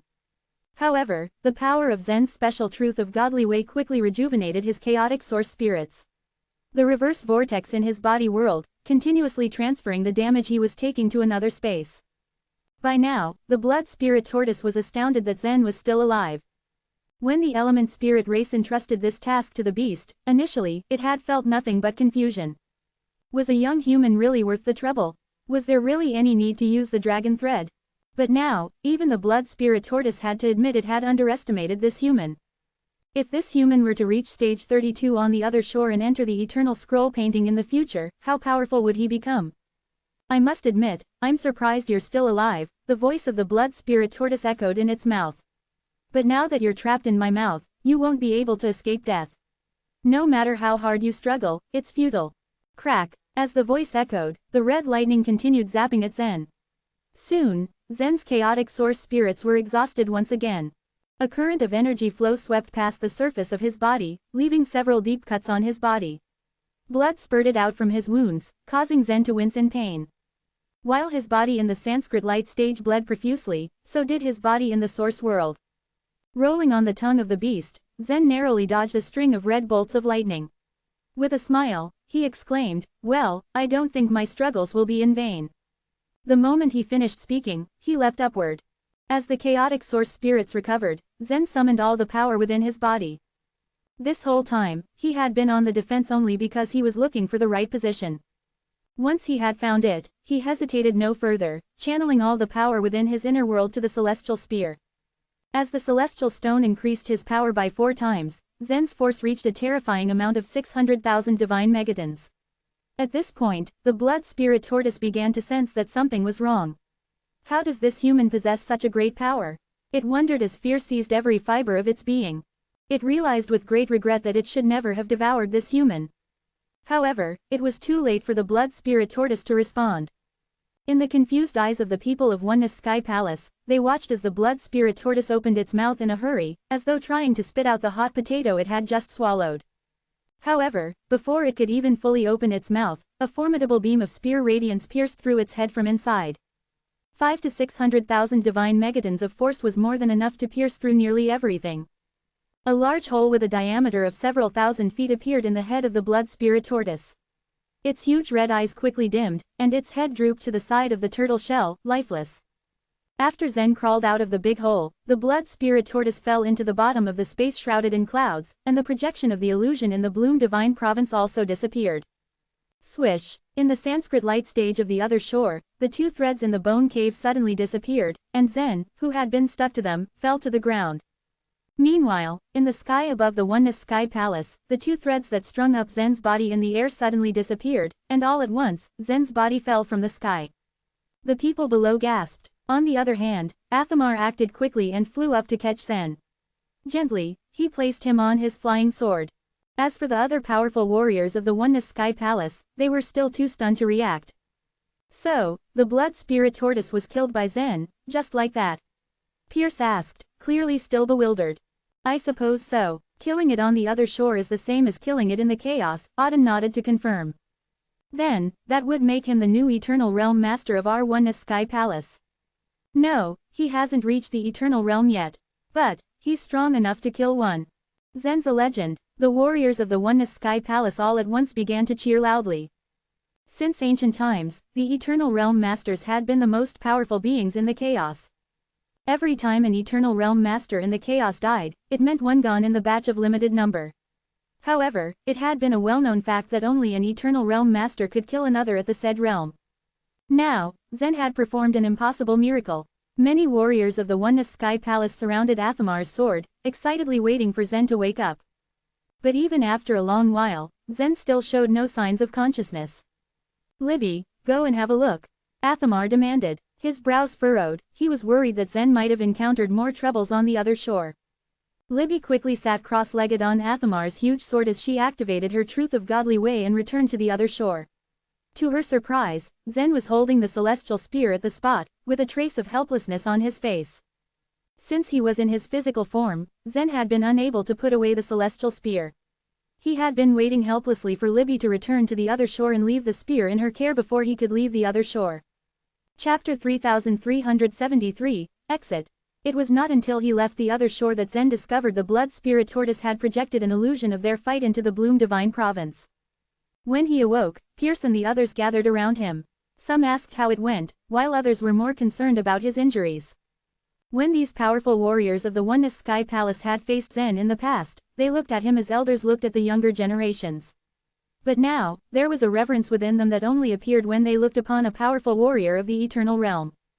Many disciples in the land of Sword Grief had already flown over and landed in the Oneness Mountain. Milo, Hyam and the others were among them, all watching from afar. Those surrounding Zen were all core figures of the Oneness Sky Palace. The disciples of the land of Sword Grief were not even permitted to approach him. It hasn't been long since Zen left stage 14 of the other shore, has it? Hyam asked as he sighed heartily. He had wondered when Zen would return to stage 14 of the other shore, but it turned out he had already reached stage 31. The corners of Milo's mouth twitched slightly at Hyam's words and his eyes unintentionally fell on Libby. After waking Zen from the other shore, Libby had taken a step back from the commotion. Right now, even a genius like her could do little more than retreat to the side. She had her back to Milo and her thick straight hair fell on her thin shoulders, looking a little dejected. Milo was still a junior, but he followed a similar path to Libby.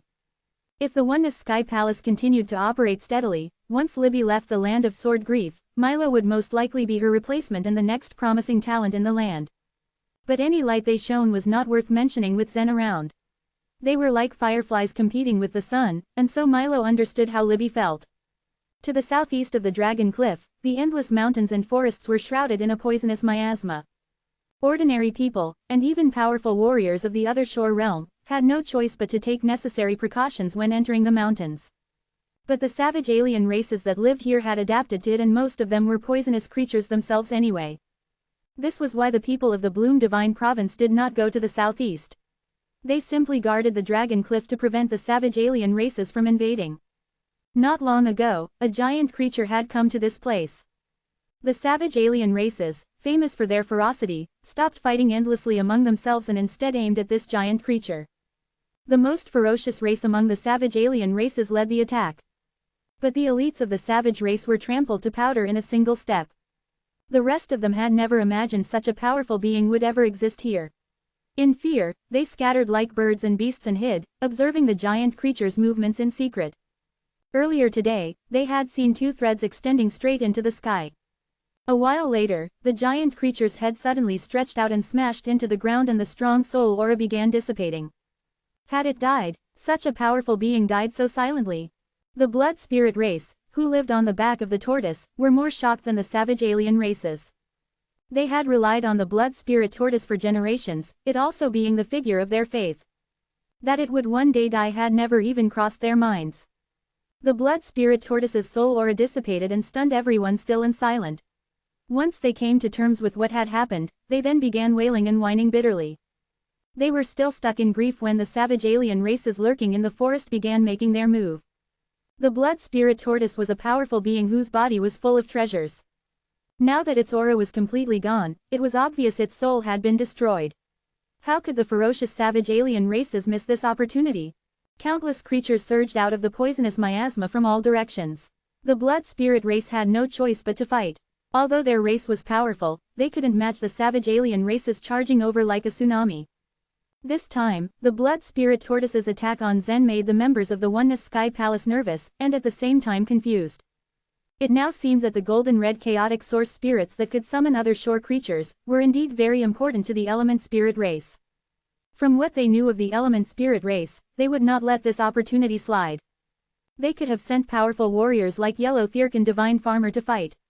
If these powerful warriors of the Eternal Realm joined forces, the Oneness Sky Palace would not be able to compete with them. But the fact was that all the element spirit race had done was to bring the blood spirit tortoise here.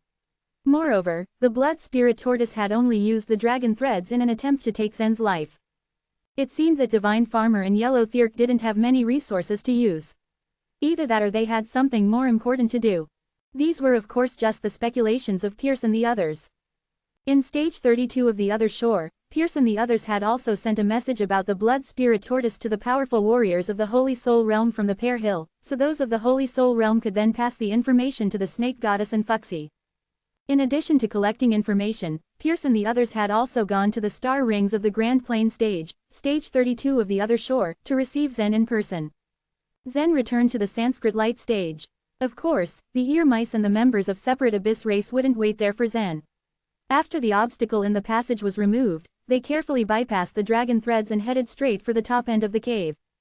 Libby followed Zen back to the other shore. She carefully removed the long spear and exclaimed, "Here you are." In the Oneness Sky Palace, she had already heard that Zen had managed to kill the blood spirit tortoise, in large part due to the so-called celestial spear. With it, he had quadrupled his own strength, meaning he now possessed 5 to 600,000 divine megatons of force. This was an absolutely astronomical number for Libby. It meant Zen himself needed to release more than 100,000 divine megatons of force. Libby wondered how his body was able to withstand such a terrifying amount. "We have to fly through the star ring later. Please keep it for me for the time being," requested Zen. Libby nodded obediently and put the celestial spear back into her Sumeru space. Before she came to the other shore, she had been told several times to try her best to assist Zen. Deep down, she was unsure of how to feel about this. She had once been the most promising prospect in the Oneness Sky Palace, and had become a powerful warrior of the Holy Soul Realm after passing through the Soul City. But now, she had become nothing more than Zen's follower and companion, having to serve him and obey his every command. However, on second thought, she remembered that if it weren't for Zen, she wouldn't have been able to pass the Blooming Jade stage, let alone the Sanskrit Light stage. After climbing to the top of the bone cave, they arrived at the exit. Outside, on the huge round platform, were many neatly arranged star rings. Beside one of them, waited a powerful human warrior of the Holy Soul Realm. Chapter 3374, the First and Second Books. Zen walked forward and respectfully folded his hands before the human Holy Soul. Master Pierce. Zen couldn't clearly see the Soul of Light clearly, but it was easy to distinguish Pierce's aura. Libby also bowed to Pierce. There's no need for such courtesies, Pierce said, waving a hand. You've already made it this far, so we can treat each other as equals from now on. In the Source world, seniority was based on strength. Pierce was treating them as peers with all honesty. The only reason he had come here was to lead Zen into stage 32 of the other shore. Zen had been able to fight powerful Eternal Realm creatures like the Blood Spirit Tortoise even before reaching the Eternal Realm. If he were to become an Eternal Warrior, wouldn't his strength advance by leaps and bounds to a terrifying level? That was why Pierce could be unbothered by the others who entered stage 32 of the other shore, but when Zen arrived, he had a discussion with the masters of the Oneness Sky Palace before going to personally meet him. As the human star ring continued to spin, the three of them turned into white light and shot towards the sky. Buzz. After they emerged from the star ring, Zen looked around from force of habit. The scenery he saw in each stage of the other shore varied greatly and he was used to it. But what he now saw shocked him. When Zen looked into the distance, he saw a bronze plane. Is this the Grand Plane stage? Zen asked, unable to conceal his surprise. It was not right to call this place a plain. It was simply a huge, endless bronze iron plate, with nothing on it. No wonder it's called the Grand Plane stage. It's really as flat as a plane, Libby said with a smile. Zen noticed that the star ring had disappeared and turned around to ask, why did the star ring disappear? They had just been transmitted up through the star ring of the Sanskrit light stage, but the star ring had disappeared the moment they arrived. This greatly confused Zen. Pierce had expected Zen's confusion, but he was in no hurry to explain. So he merely pointed to the ground and said, look at the ground. You might be able to figure out the reason. As Zen's gaze lowered, he caught sight of a sculpture on the bronze ground beneath his feet. It was a star ring. Is this the star ring? Zen was even more puzzled. The sculpture on the ground was nothing more than just a painting. Yes, this is the star ring, Pierce said with a smile. Look at the star rings around you. They are of different sizes and belong to different races. Zen took a few steps forward to look at the sculptures of the star rings and realized that they were neatly distributed on the bronze ground. It looked like there were many star rings here, but all of them had been pressed into the ground and turned into a picture. Why are these star rings embedded in the ground? Zen asked again. In addition to the star rings, there are many other things embedded in the ground, Libby said, a smile lacing her voice. Look. Zen looked down along the star rings and discovered what made this bronze plane so unique. Not far from them was a vast desert, painted onto the ground. All kinds of strange monsters were on it and a temple stood at the end of the desert. Do the desert, monsters, and temple all exist? Zen asked. He began to understand these concepts bit by bit. He couldn't believe that stage 32 looked like a lifeless plane, but everything in this stage had turned into a painting. At this sight, Zen thought of the Eternal Scroll painting and asked, is this bronze ground the so-called Eternal Scroll painting? These creatures are all at the Eternal Realm, right? Pierce laughed. Yes, this bronze ground is also called the Eternal Scroll painting. It's just the second volume of the painting. The first volume is above our heads. Pierce said, pointing to the sky. Zen looked up to see a colorful sky. He wouldn't have discovered the mystery of it if he had thrown it a casual glance. But now, after carefully examining the sky, Zen was able to distinguish a huge rectangular scroll painting. But this scroll painting had colors swirling within it. It was nothing like the vivid sculptures of creatures with various forms on the bronze ground. You two come with me, Pierce said as he began to walk. The Grand Plane stage is also divided into two layers, like the Blooming Jade stage. Most creatures on the lower layer are either other shore creatures that live within stage 32 of the other shore, or Holy Soul Realm warriors like us. There are also many temples that have been built there. As he spoke, Pierce pointed in the three directions in the distance. The number of the temples in the Grand Plane stage was huge. There were 3 temples just in this small area. Some other shore creatures are very powerful, such as these corrosive calamity crabs. Even though we have reached the Holy Soul Realm, we don't dare provoke them, said Pierce, pointing at his feet. Crabs were engraved on the bronze ground where he was pointing to. Dozens of horse-like creatures ran helter-skelter before these corrosive calamity crabs. Zen observed them keenly for a while before asking, are the crabs chasing those horses? They are cloud pattern horses, Pierce said, nodding. The corrosive calamity crabs like capturing these horses as their prey. The cloud pattern horses run fast, but they just can't escape the corrosive calamity crabs. Zen frowned as he thought over what Pierce had told him. But the sculptures on the ground don't change at all. How do they move in this scroll painting? He questioned. If these creatures could really enter the painting to live in it, then everything on the painting should be moving around. But it seemed to him that the painting was a dead thing. The painting changes from time to time, Pierce answered before something in the distance caught his eye and his expression shifted. Looks like the change has come. What a coincidence. In the far distance, a white flashing light seemed to grow closer to them. It was fast and had reached the group in the blink of an eye. After this light had blown over it, the painting on the bronze ground seemed to change. The cloud pattern horses, which had been frozen mid-run before, had now disappeared. The corrosive calamity crabs had gathered together. Broken legs and heads of horses could be seen on their huge pincers. These corrosive calamity crabs had obviously caught the cloud pattern horses and eaten them. The sculptures on the bronze ground change every hour, said Pierce. I see, Zen said, finally understanding how it worked. As he walked behind Pierce, Zen saw sculptures of mountains, rivers, deserts, and even suns. All sorts of strange scenes greeted his eyes. They had moved for quite some distance before the sculpture of a huge temple appeared on the ground. A 3-foot-long sword sat on top of the temple. This was the temple built in stage 32 of the other shore by the Oneness Sky Palace. Chapter 3375, Protection Rules. How can I enter the world contained in the second volume? Zen asked after strolling around the temple. The temple really existed, but it was in the form of an exquisite image before Zen's eye. Zen even saw 3 figures at the side of the temple. Perhaps because these 3 people were souls of light, their appearance was still indistinct. Pierce held out his hand, and a dazzling white light appeared on his palm. He slapped his glowing palm hard on the bronze ground, and a bright white vortex burst forth from the ground. This is the entrance, Pierce declared. The light in your hand seems to be the same as that from the distance, Zen said. The mystery had piqued his interest. Yes, Pierce nodded and said. The light coming from afar is to lead people into the painting. Through the light stone, we can gather and wield this kind of light. If we need it, we can release this white vortex and gain entry into the second volume. Having explained, Pierce gently turned his ring and retrieved an oval stone from his Sumeru space. It looked like a shiny cobblestone, and emanated brilliant snow-white light. Whoosh, Pierce gently tossed it at Zen and said, all the most powerful warriors at the Holy Soul Realm who have entered stage 32 are required to journey to the temple and retrieve such a light stone. I have a spare, here you go. Zen held the light stone in his hand and examined it closely. Then Pierce continued, you can try to forge an entrance. I see, Zen nodded. As the white vortex Pierce had created gradually dissipated, Zen also grabbed the light stone and slammed it onto the ground. The light stored in the light stone immediately exploded from inside and struck the ground, creating a bright white vortex.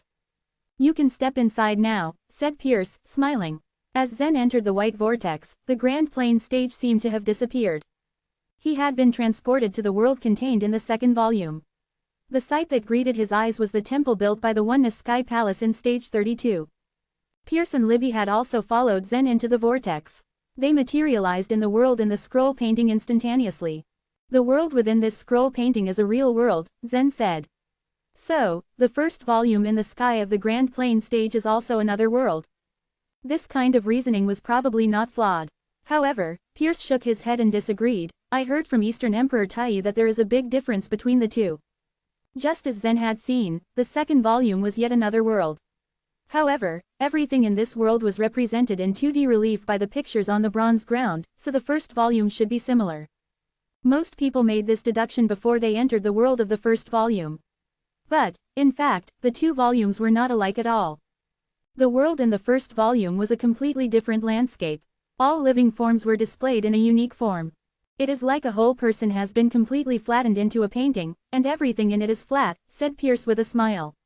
That's how Eastern Emperor Tai put it at that time. But unfortunately, I didn't have the chance to enter it, so I didn't have the chance to see that wondrous vista.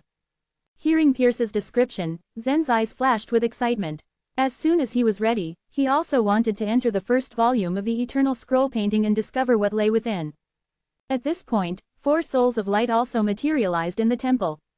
Taking the lead were none other than Auden and Athamar. The world of the second volume in stage 32 was endlessly vast. Almost everyone who entered the painting aspired to build a temple for their own race. After some other shore races had perished, the temples of their races were then abandoned there, naturally becoming places of exploration to others. Many powerful warriors at the Holy Soul realm of the Oneness Sky Palace were engaged in explorations of the world in the second volume, hoping to discover mightily powerful other shore tokens. In fact, the other shore tokens of stage 32 were already impressive. If a warrior was lucky enough, they could even unearth a civilization artifact. For example, the leader of the Bright Mountain had dug up a civilization artifact somewhere in stage 32. The souls of light who could enter the Grand Plane stage were naturally the central figures of the Oneness Sky Palace. The temple of the Oneness Sky Palace had existed in the Grand Plane stage for so long. Although it was not as lucrative as those of the other shore creatures, it still contained some treasures. In addition to giving Libby a light stone, Athamar also knocked over a wall of the temple in which they could see a range of other shore tokens embedded. A powerful aura of energy was surging within them. Although these other shore tokens don't hold a candle to those in the Three Purities stage, they are already at the top of the Grand Plane stage. You can choose one according to your unique needs, Athamar stated. The temple in stage 4 also offered other shore tokens. However, there were too many disciples who entered stage 4, so they were chosen by a selection process. However, those who were able to enter the Grand Plane stage became like the treasures of the Oneness Sky Palace, and they were rare. So, naturally, they could choose any other shore token they desired among those collected in the palace. At the sight of those other shore tokens, Libby's eyes glowed with desire. Her other shore token originated from stage 28. If she could replace it with a 4th grade one from the Grand Plane stage, it would increase her strength tremendously. By comparison, Zen lacked all interest in them. After all, he had already merged with 3 civilization artifacts, and he no longer had any extra truth of godly way to fuse with another shore token. When Libby was choosing another shore token, Zen thought of something and asked, "Primeval Lord of Heaven, since the Oneness Sky Palace can also build a temple here, then the human race must have also constructed one here, right?" "Of course, we did," the Primeval Lord of Heaven said with a smile. "We had created a lot of temples. We must have left behind more than 20 temples. The human heroes like the Snake Goddess and Fuxi had been considered great forces within the 77th civilization. Upon reaching the Eternal Realm, they were naturally eager to build a temple for their own race. At that time, the human ancestor had also built a temple for the human race. Are these temples still standing in the Grand Plane stage?" Zen asked hopefully. "They've been destroyed," the Primeval Lord of Heaven said, a trace of regret in his voice. Destroyed? Zen was stunned. If those temples were destroyed by the element spirit race, then why didn't they demolish the temple of the Oneness Sky Palace? At that time, the human race had been a powerful force. As a ruling force, it had been much stronger than the current super forces like the Oneness Sky Palace, the Bering race, and the Pear Hill. Even the humans at that time were unable to remain in stage 32, why did the element spirit race let go of the temple of the Oneness Sky Palace? Because there exists a set of protection rules for the creatures currently in the chaos, the Primeval Lord of Heaven explained.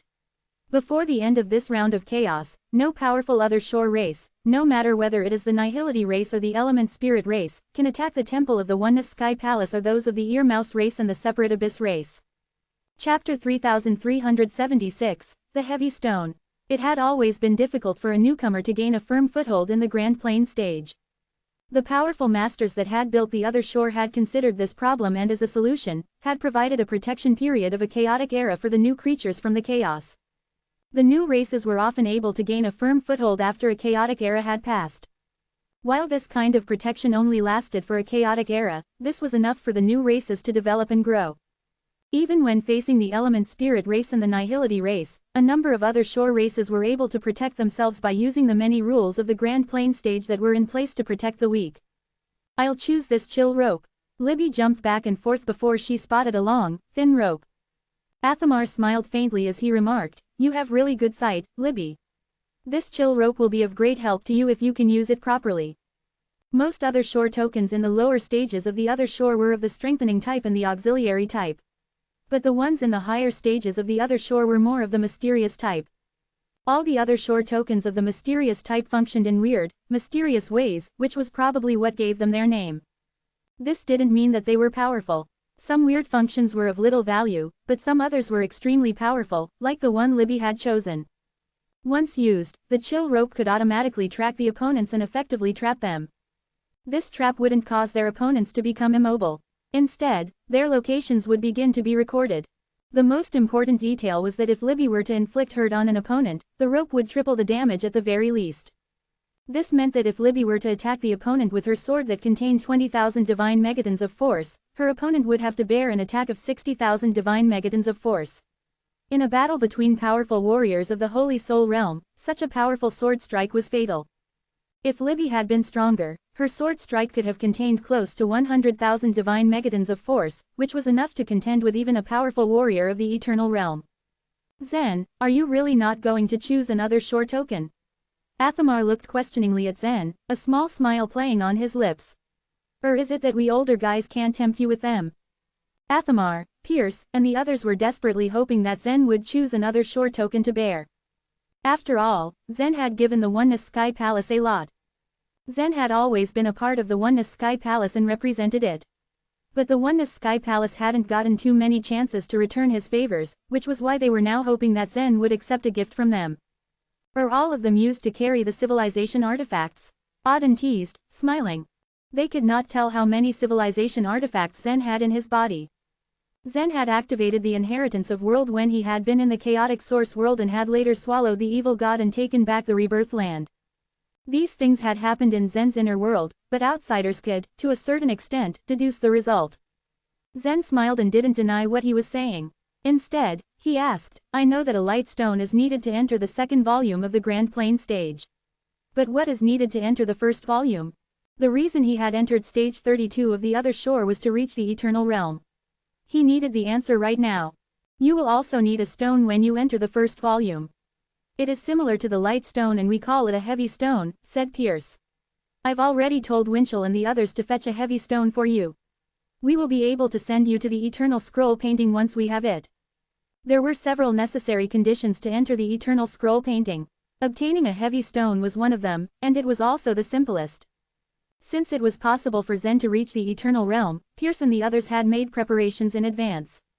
At this, Zen folded his hands in respect and acknowledged what Pierce was doing for him.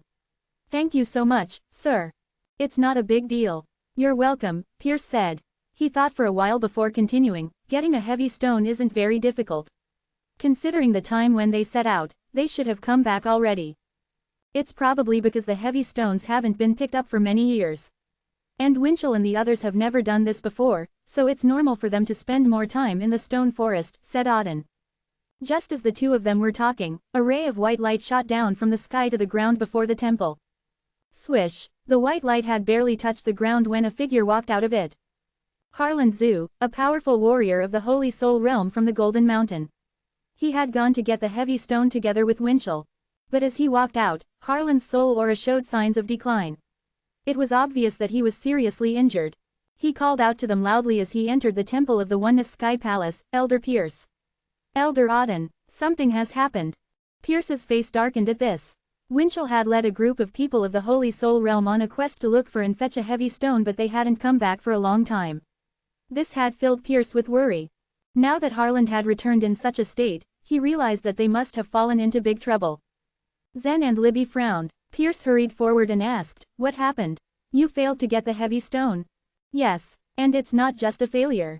Many powerful warriors of the Holy Soul Realm from our Oneness Sky Palace are trapped in the stone forest. Kendall and Dante of the Ivory Mountain have already been killed. Harlan had entered the Holy Soul Realm a long time ago. He was the second strongest warrior and part of the backbone of the Golden Mountain, only second to the leader of the mountain. But now, he looked close to tears as he spoke. It was obvious that he had encountered something unusual. How can it be? Pierce said worriedly. Did the element spirit race attack you? The element spirit race didn't attack us personally, but they must have been the driving force behind the other shore creatures. There were about 1,000 ghost cicadas blocking us in the stone forest. And now, Winchell is trying to keep everyone sane enough to struggle to hold on. Harlan reported anxiously. Why didn't you seal the painting? Auden asked reproachfully. I know we were careless. There has been no conflict in stage 32 of the other shore for a long time and we didn't expect them to make a move this time either, said Harlan, shaking his head. The second volume of the Eternal Scroll painting was divided into a number of regions, with no way to pass between them. For example, the Temple of the Oneness Sky Palace was one region, and beside it was a region belonging to another race on the other shore. If one wanted to enter the region of that other shore race, they would first have to retreat from the region where the Temple of the Oneness Sky Palace was located. After entering a region, one could temporarily seal the region. Once a region was sealed, no one could enter it by using a light stone to release the light. This operation was known as sealing the painting. The price of sealing the painting was extremely high. Even though the Oneness Sky Palace had been operating in stage 32 of the other shore for so long, they would still hesitate to use this method. Winchell and the others had thought that it wouldn't be difficult to get a heavy stone. But the moment they entered the stone forest, a number of ferocious beasts rushed at them in attack. So many seniors are trapped. What should we do? Libby exclaimed anxiously. Pierce frowned as he thought. He finally seemed to come to a temporary solution and said, let's go to the stone forest first. Chapter 3377, Stone Forest. The bronze ground in the Grand Plain stage was quite vast. Pierce had taken Zen and Libby all the way to the Temple of the Oneness Sky Palace after they stepped out of the Star Ring. But in fact, they just went through a corner of the Grand Plain stage. After returning to the bronze ground again, they marched forward for a short distance and saw a vast sea carved on the ground ahead. The sea was dotted with various small islands. Looking closer, they could also see some huge other shore creatures swimming within. This is the Sea of Sky Intent. As you can see, it's very large. Pierce looked around and spoke. Pierce just briefly introduced the environment to Zen, because he was worried about Winchell and the others. The Sea of Sky Intent is indeed such a large area. Would it be divided into pieces like the Temple of the Oneness Sky Palace? Zen thought in his head. He felt confused and at the same, curious. All of a sudden, a white light flashed beside him. Murlocs with frog feet came out of the bronze ground one by one. These murlocs curiously sized Zen and his companions up. Each of the murlocs stretched out their hands and gently tapped the ground with a light stone, releasing a white vortex. Then they jumped into the vortexes and directly headed into the sea in another region. It is indeed divided, Zen thought to himself. The corner of Zen's mouth curled up slightly as he realized this. These murlocs had swum to the end of the sea. Hence, if they wanted to continue forward, they had to get out and jump into the other side with the help of the light stones. On their way north, Zen and the others encountered many other shore creatures. No fight was feasible in this area of the bronze ground, so these creatures behaved kindly. Some of them even greeted Zen and his companions as they passed by, as if they had met old acquaintances. The politeness and hospitality surprised Zen. After all, stage 32 should be the highest stage below the eternal realm. The competition in this stage should be very intense. However, surprisingly, most of the creatures seemed to get along well with each other. Just as Zen thought about how the atmosphere was harmonious, two other shore creatures from different races appeared near where he was. One appeared to be a hybrid of human and bear. His body was huge and bulky. The other creature had a bull head but human body. In an instant, these two burly and strong other shore creatures started to break out into curses with each other. They couldn't do anything on the bronze ground but provoke each other using only words. As they weren't able to fight, they asked each other to enter their own space in the scroll painting. However, these other shore races had been operating in their own territory for a long time. Surely, they had set up a lot of internal arrays. Without enough strength, they would just basically court death if they were to get into the other's temple rashly. Quarreling like this won't solve the problem, right? Is there any way to solve the conflict in this stage? Zen couldn't help but ask after they passed those two quarreling creatures. Yes, answered Auden in a somewhat disdainful tone. In fact, there is a public area where they can fight, or even kill each other. But both of them are timid. They would just give up after quarreling for a couple of days. You will get used to it after staying here for a long time. Auden's lips curled a bit as he finished his response. After they continued to head north for 500 miles, they noticed that stone-like relief sculptures appeared on the ground. Most of these stones were slender, as if they were thick trees growing into the sky. We have arrived at the stone forest. Pierce stopped and looked around. He took a careful step forward and tried to absorb his surroundings. Whether it was light stone, heavy stone, or ceiling stone, they were all found from the stone forest. The stone forest could be seen as a giant mine that was accessible to all races. Many creatures of different races traveled far and searched in this forest all year round. As the light stone was very common in the stone forest, it was the least valuable. While the heavy stone was much rarer and more valuable. However, there weren't many other creatures that were strong enough to enter the eternal scroll painting these years. The other shore creatures that were born in stage 32 hadn't reached the Holy Soul realm or achieved the myriad tribulations bodies. If they wanted to enter the first volume of the Eternal Scroll painting, they still needed to go downwards to stage 29 and stage 31. Although the heavy stones were rare, they were not in great demand. Moreover, they were not difficult to obtain. The most difficult stone to obtain was the sealing stone. Just as its name suggested, the sealing stone was able to completely seal off a region for a period of time. During the process of sealing, no living beings could enter or leave this region. Considering this, the one who used it could protect themselves while stopping the others from leaving. However, the sealing stone was too rare. Though Eastern Emperor Tai had operated here for so long, and had sent many holy souls to search in the stone forest, he was only able to put his hands on 2 sealing stones. In fact, as the Oneness Sky Palace fought against the Bearing race and the Divine Farmer race, they should know that the Element Spirit race would not let them go too easily. They should have been careful when looking for heavy stones in such a delicate state. If they had used the sealing stone, they wouldn't have been blocked inside by those vicious beasts. As Pierce tried to figure out which area Winchell was trapped in, Auden suddenly patted him on the shoulder and said, "Pierce, watch for the left." His tone was urgent and his body turned towards the direction. Everyone faced towards the left and saw a person from not so far away. It was a holy soul. On the surface of his soul, there were traces of cyan flames wandering. It made him appear as though he was glowing. The holy soul looked similar to the Sun Crow race as they both had the bloodline Thurgy with fire attributes. Behind him followed a large group of evil-looking other shore creatures. They marched on fiercely, each step made the ground tremble a bit. The atmosphere was suddenly tense and ill intention could almost be smelled in the air. "Pierce, long time no see," the holy soul said with a sneer. His voice trailed off, apparently with a hint of ridicule. The holy soul looked at Pierce from head to toe without moving his head, using only his eyes. "Fire emissary," Pierce stared at the holy soul and said coldly, "Are you coming to the stone forest in such a grand way to dig out light stones? It's none of your business, right?" Fire emissary answered as he chuckled. "But I'm afraid that those guys who look for heavy stones will never be able to get out again." His tone was cold and strict, but somehow playful as if he were trying to piss Pierce off. Then he wagged his finger at the ground in front of him. From inside the stone forest on the ground, it could be distinguished that there were 11 people retreating to a corner. These 11 people were the group of Winchell who helped Zen search for the heavy stones. The group of people seemed as though they were firmly guarding a corner, and in front of them, there appeared many huge ghost cicadas floating in the air. Pierce, Auden, and the others looked over. When they saw that Winchell was still holding on, their worries were slightly relieved. At least they were still alive. However, this was not the time to rejoice. The next moment, the white flash in the distance swept over again. When the white flash swept across the bronze ground, the relief sculptures on the ground were again refreshed. In the stone forest, the group of Winchell retreated again. But there were only 6 people left. 5 people had already died in such a short period of time. Pierce's and Auden's faces were stricken with fear and horror. What was happening was beyond their imagination. During the battle between the Oneness Sky Palace and the Sun Crow race, many masters at the Holy Soul realm of the palace had been killed.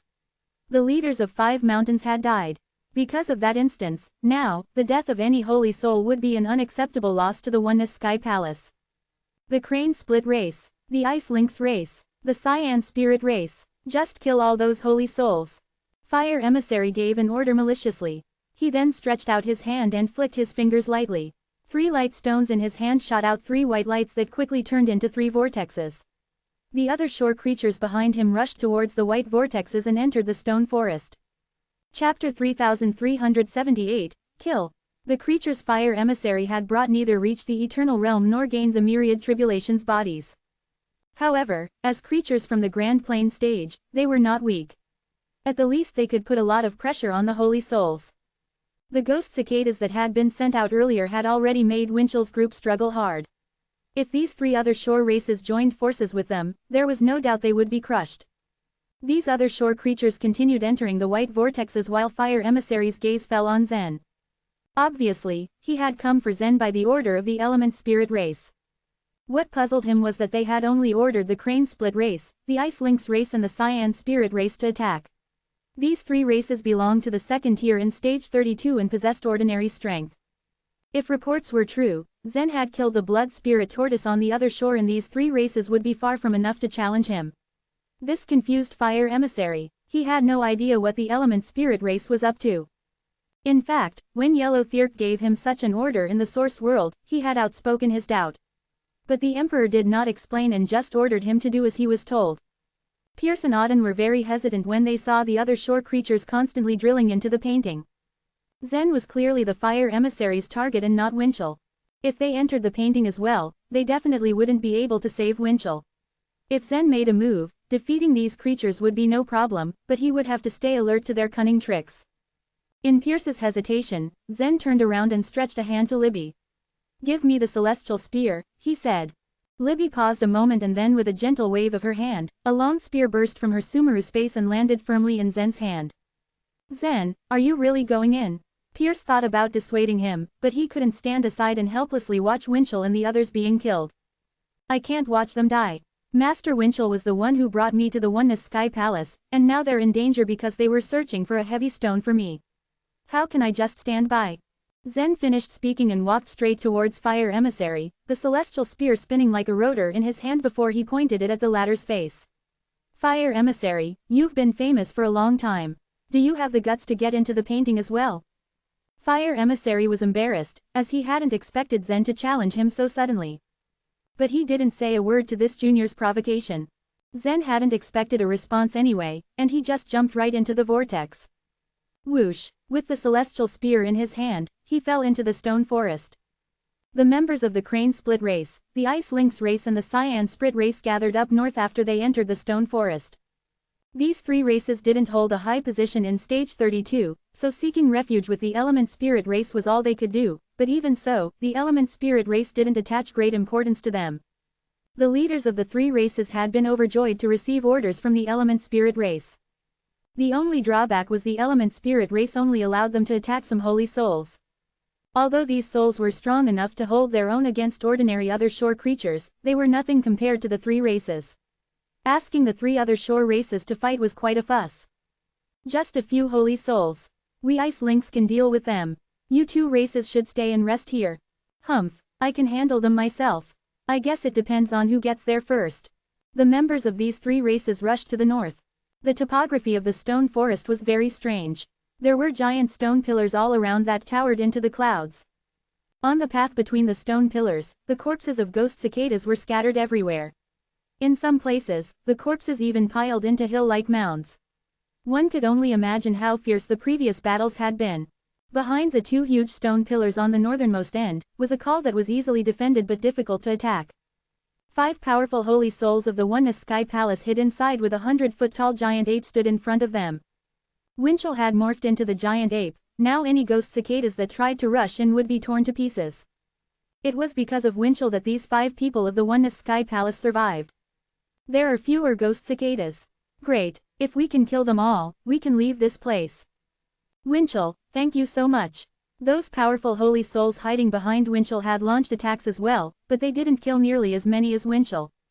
Winchell roared in response. If the ghost cicadas were really their only opponent, they might narrowly escape alive this time. But would things go as they hoped? Once Winchell had crushed the last wave of ghost cicadas, he heard a rumble of footsteps rolling out of nowhere. Then he saw a group of other shore creatures rushing at them like a tidal wave. The sight of them dissipated Winchell's will to fight like a ball deflated in an instant. He was very clear that it would be impossible for him to defeat all of them alone, and those with him felt the same. All their hearts sank as they accepted their fate that they would now die here. Buzz! The giant ape's skin flashed a cyan light and shrunk all the way down to Winchell's original size. With a flip of his hand, a round black stone appeared in his palm. It was a heavy stone. They had been very lucky this time, and not long after entering the stone forest, he found this heavy stone. What a pity! He raised his hand and was about to throw the heavy stone when a wild clanging suddenly rang out from not far off. Behind the creatures rushing over, came the bang of heavy objects clashing. Then there were broken limbs floating in the air, blood splashing everywhere, and gruesome howling could be heard throughout. Crack, crack, crack, crack, a celestial spear was spinning in Zen's hand. To him, these other shore creatures were nothing. He had only released 50,000 divine megatons of force, which was still far more than these creatures could take. The long spear spun around like a windmill, the slightest touch of it causing death or serious injury. Zen killed the creatures all along the path like this. When the last other shore creatures had been minced, he appeared before Winchell and the others. His body was soaked in blood of all sorts of colors, as if he had been painted on like he was a canvas. Winchell and the others stood not far away, staring blankly as they watched Zen rushing in and killing every creature in his path. They had been at the end of their rope and now couldn't believe what they were witnessing. Chapter 3379, Claire.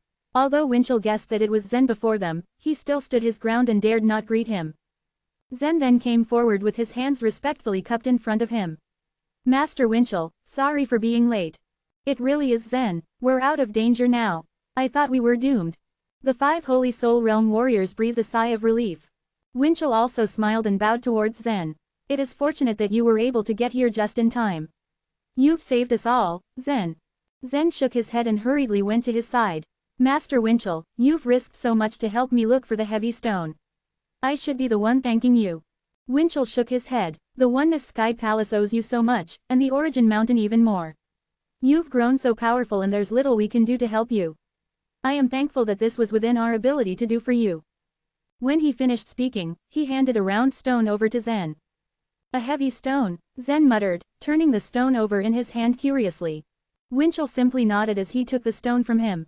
With this stone, you'll be able to enter the eternal scroll painting when the time comes, he told Zen.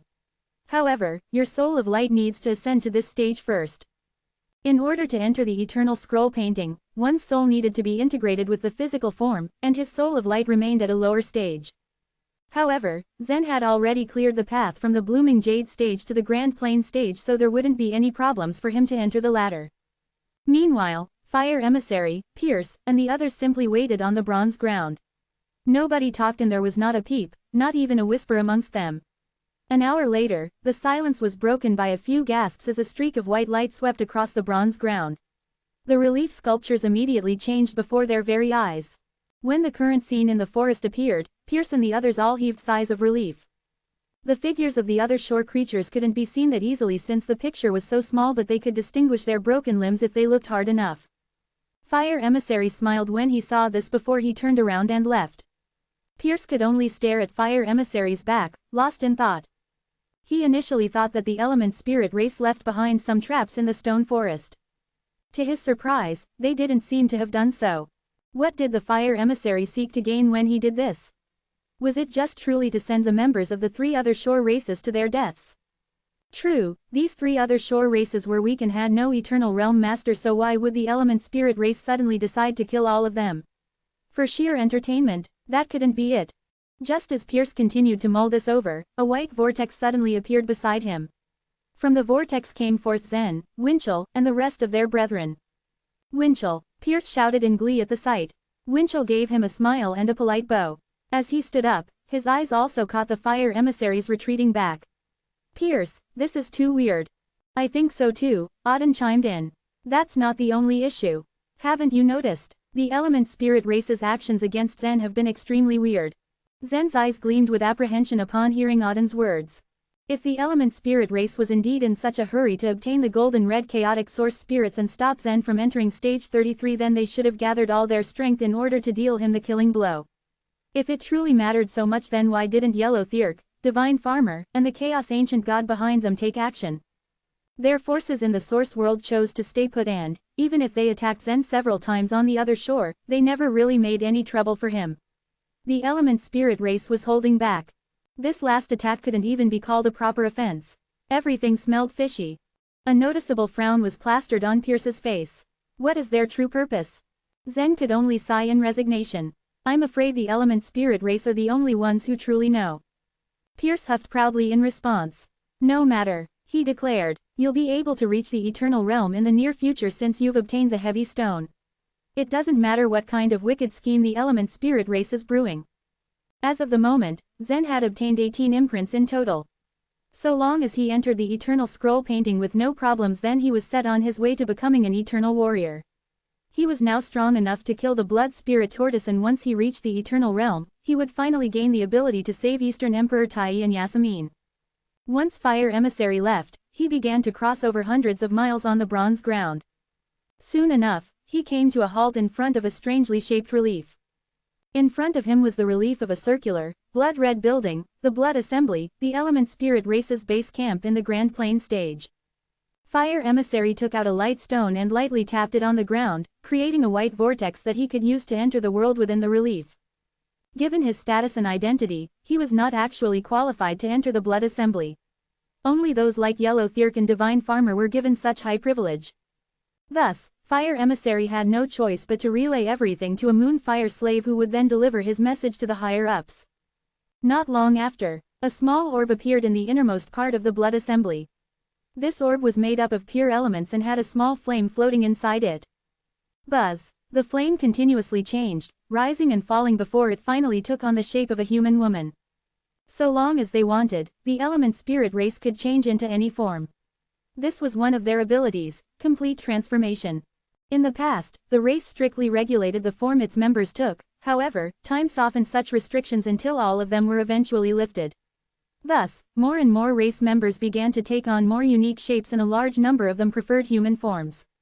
This particular race member was one of those who preferred the human form, and the one she transformed into seemed a bit similar to the snake goddess, though she evidently looked more mischievous.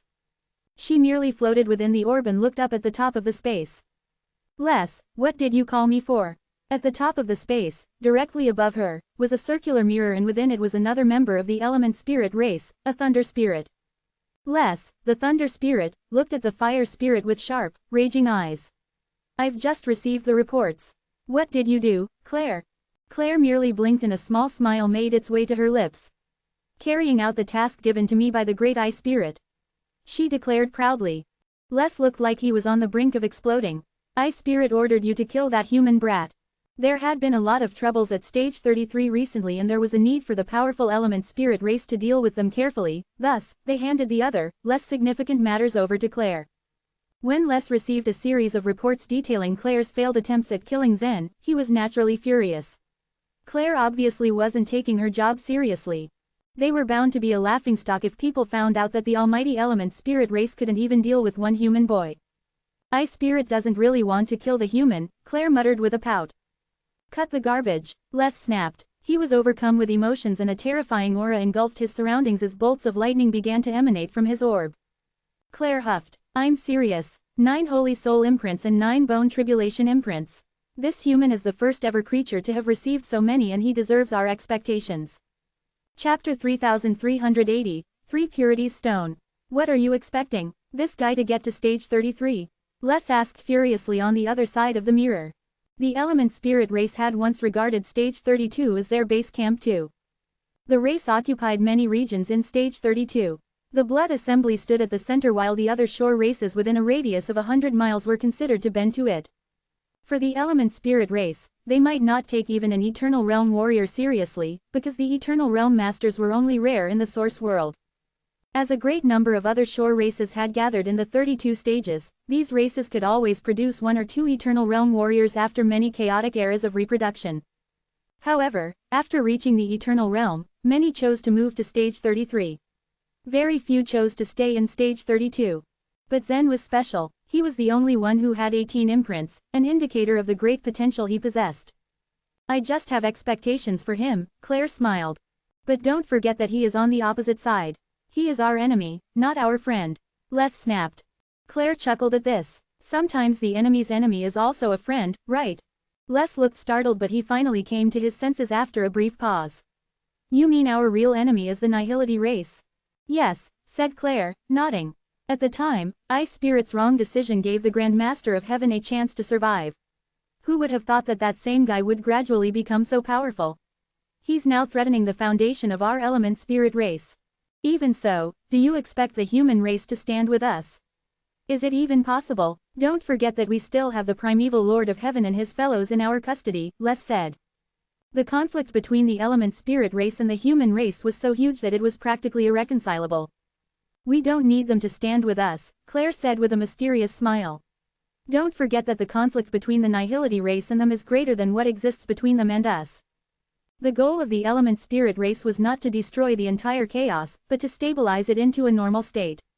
The Nihility race, however, planned to destroy the chaos and return everything into nothingness." According to reports from Yellow Thirk, a warrior who had been painstakingly trained by the Nihility race through the Black Ship also held a grudge against Zen.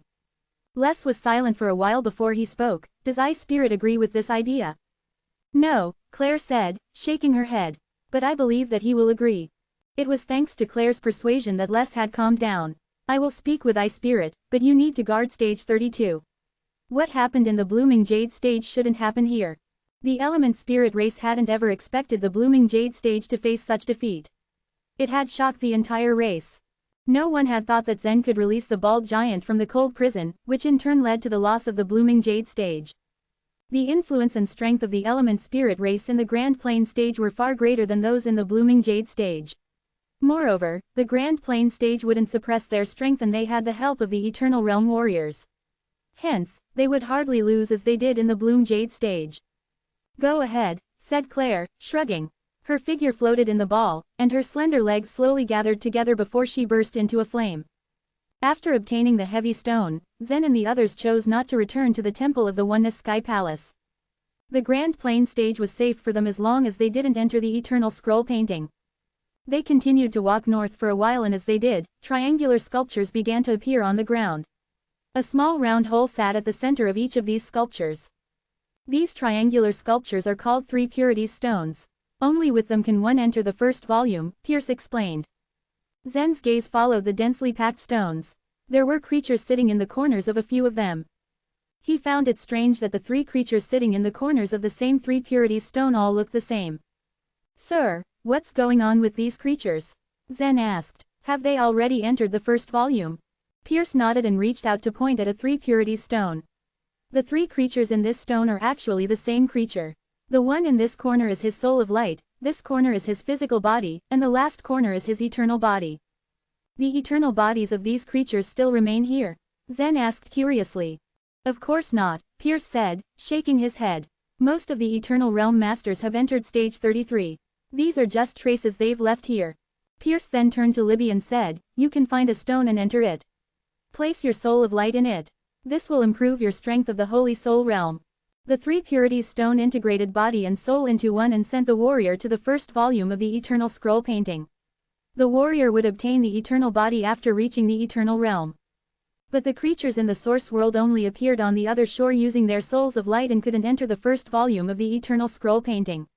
They could only place their souls of light in Three Purities stones. It would, at the very least, improve the strength of their souls of light. For the Three Purities stones close by, only one sculpture stood in each of them. Only their souls of light were in the stones. Okay, Libby already knew of this method to strengthen herself. She nodded and found a Three Purities stone sculpture. She gently hit the light stone in her hand to the ground and went into the white vortex produced by the stone. Everyone waited outside. When the white flash began to refresh the bronze ground, they saw Libby's soul of light appear on one corner of the Three Purities stone. Even after Libby emerged from the ground, they could still see her figure within the stone. I'm done, said Libby with a smile. Placing the souls of light in the Three Purities stones could increase the strength of the holy souls by more than 10%, a design loophole. It's your turn, Zen, said Pierce. Since your soul of light hasn't arrived yet, you can place your body in it today. Like Libby, Zen found a Three Purities stone sculpture, slammed a light stone into the ground and went into the vortex produced. The Three Purities stone sculpture looked like a palm-sized triangle from the outside. Upon entering it, Zen discovered that it was not that small. There was an empty seat in each of the three corners of the triangle.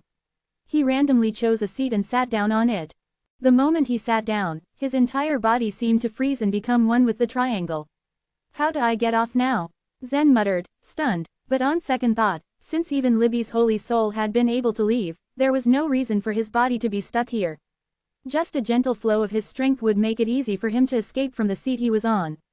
But Zen was startled when he looked back. His physical body was still sitting on the seat.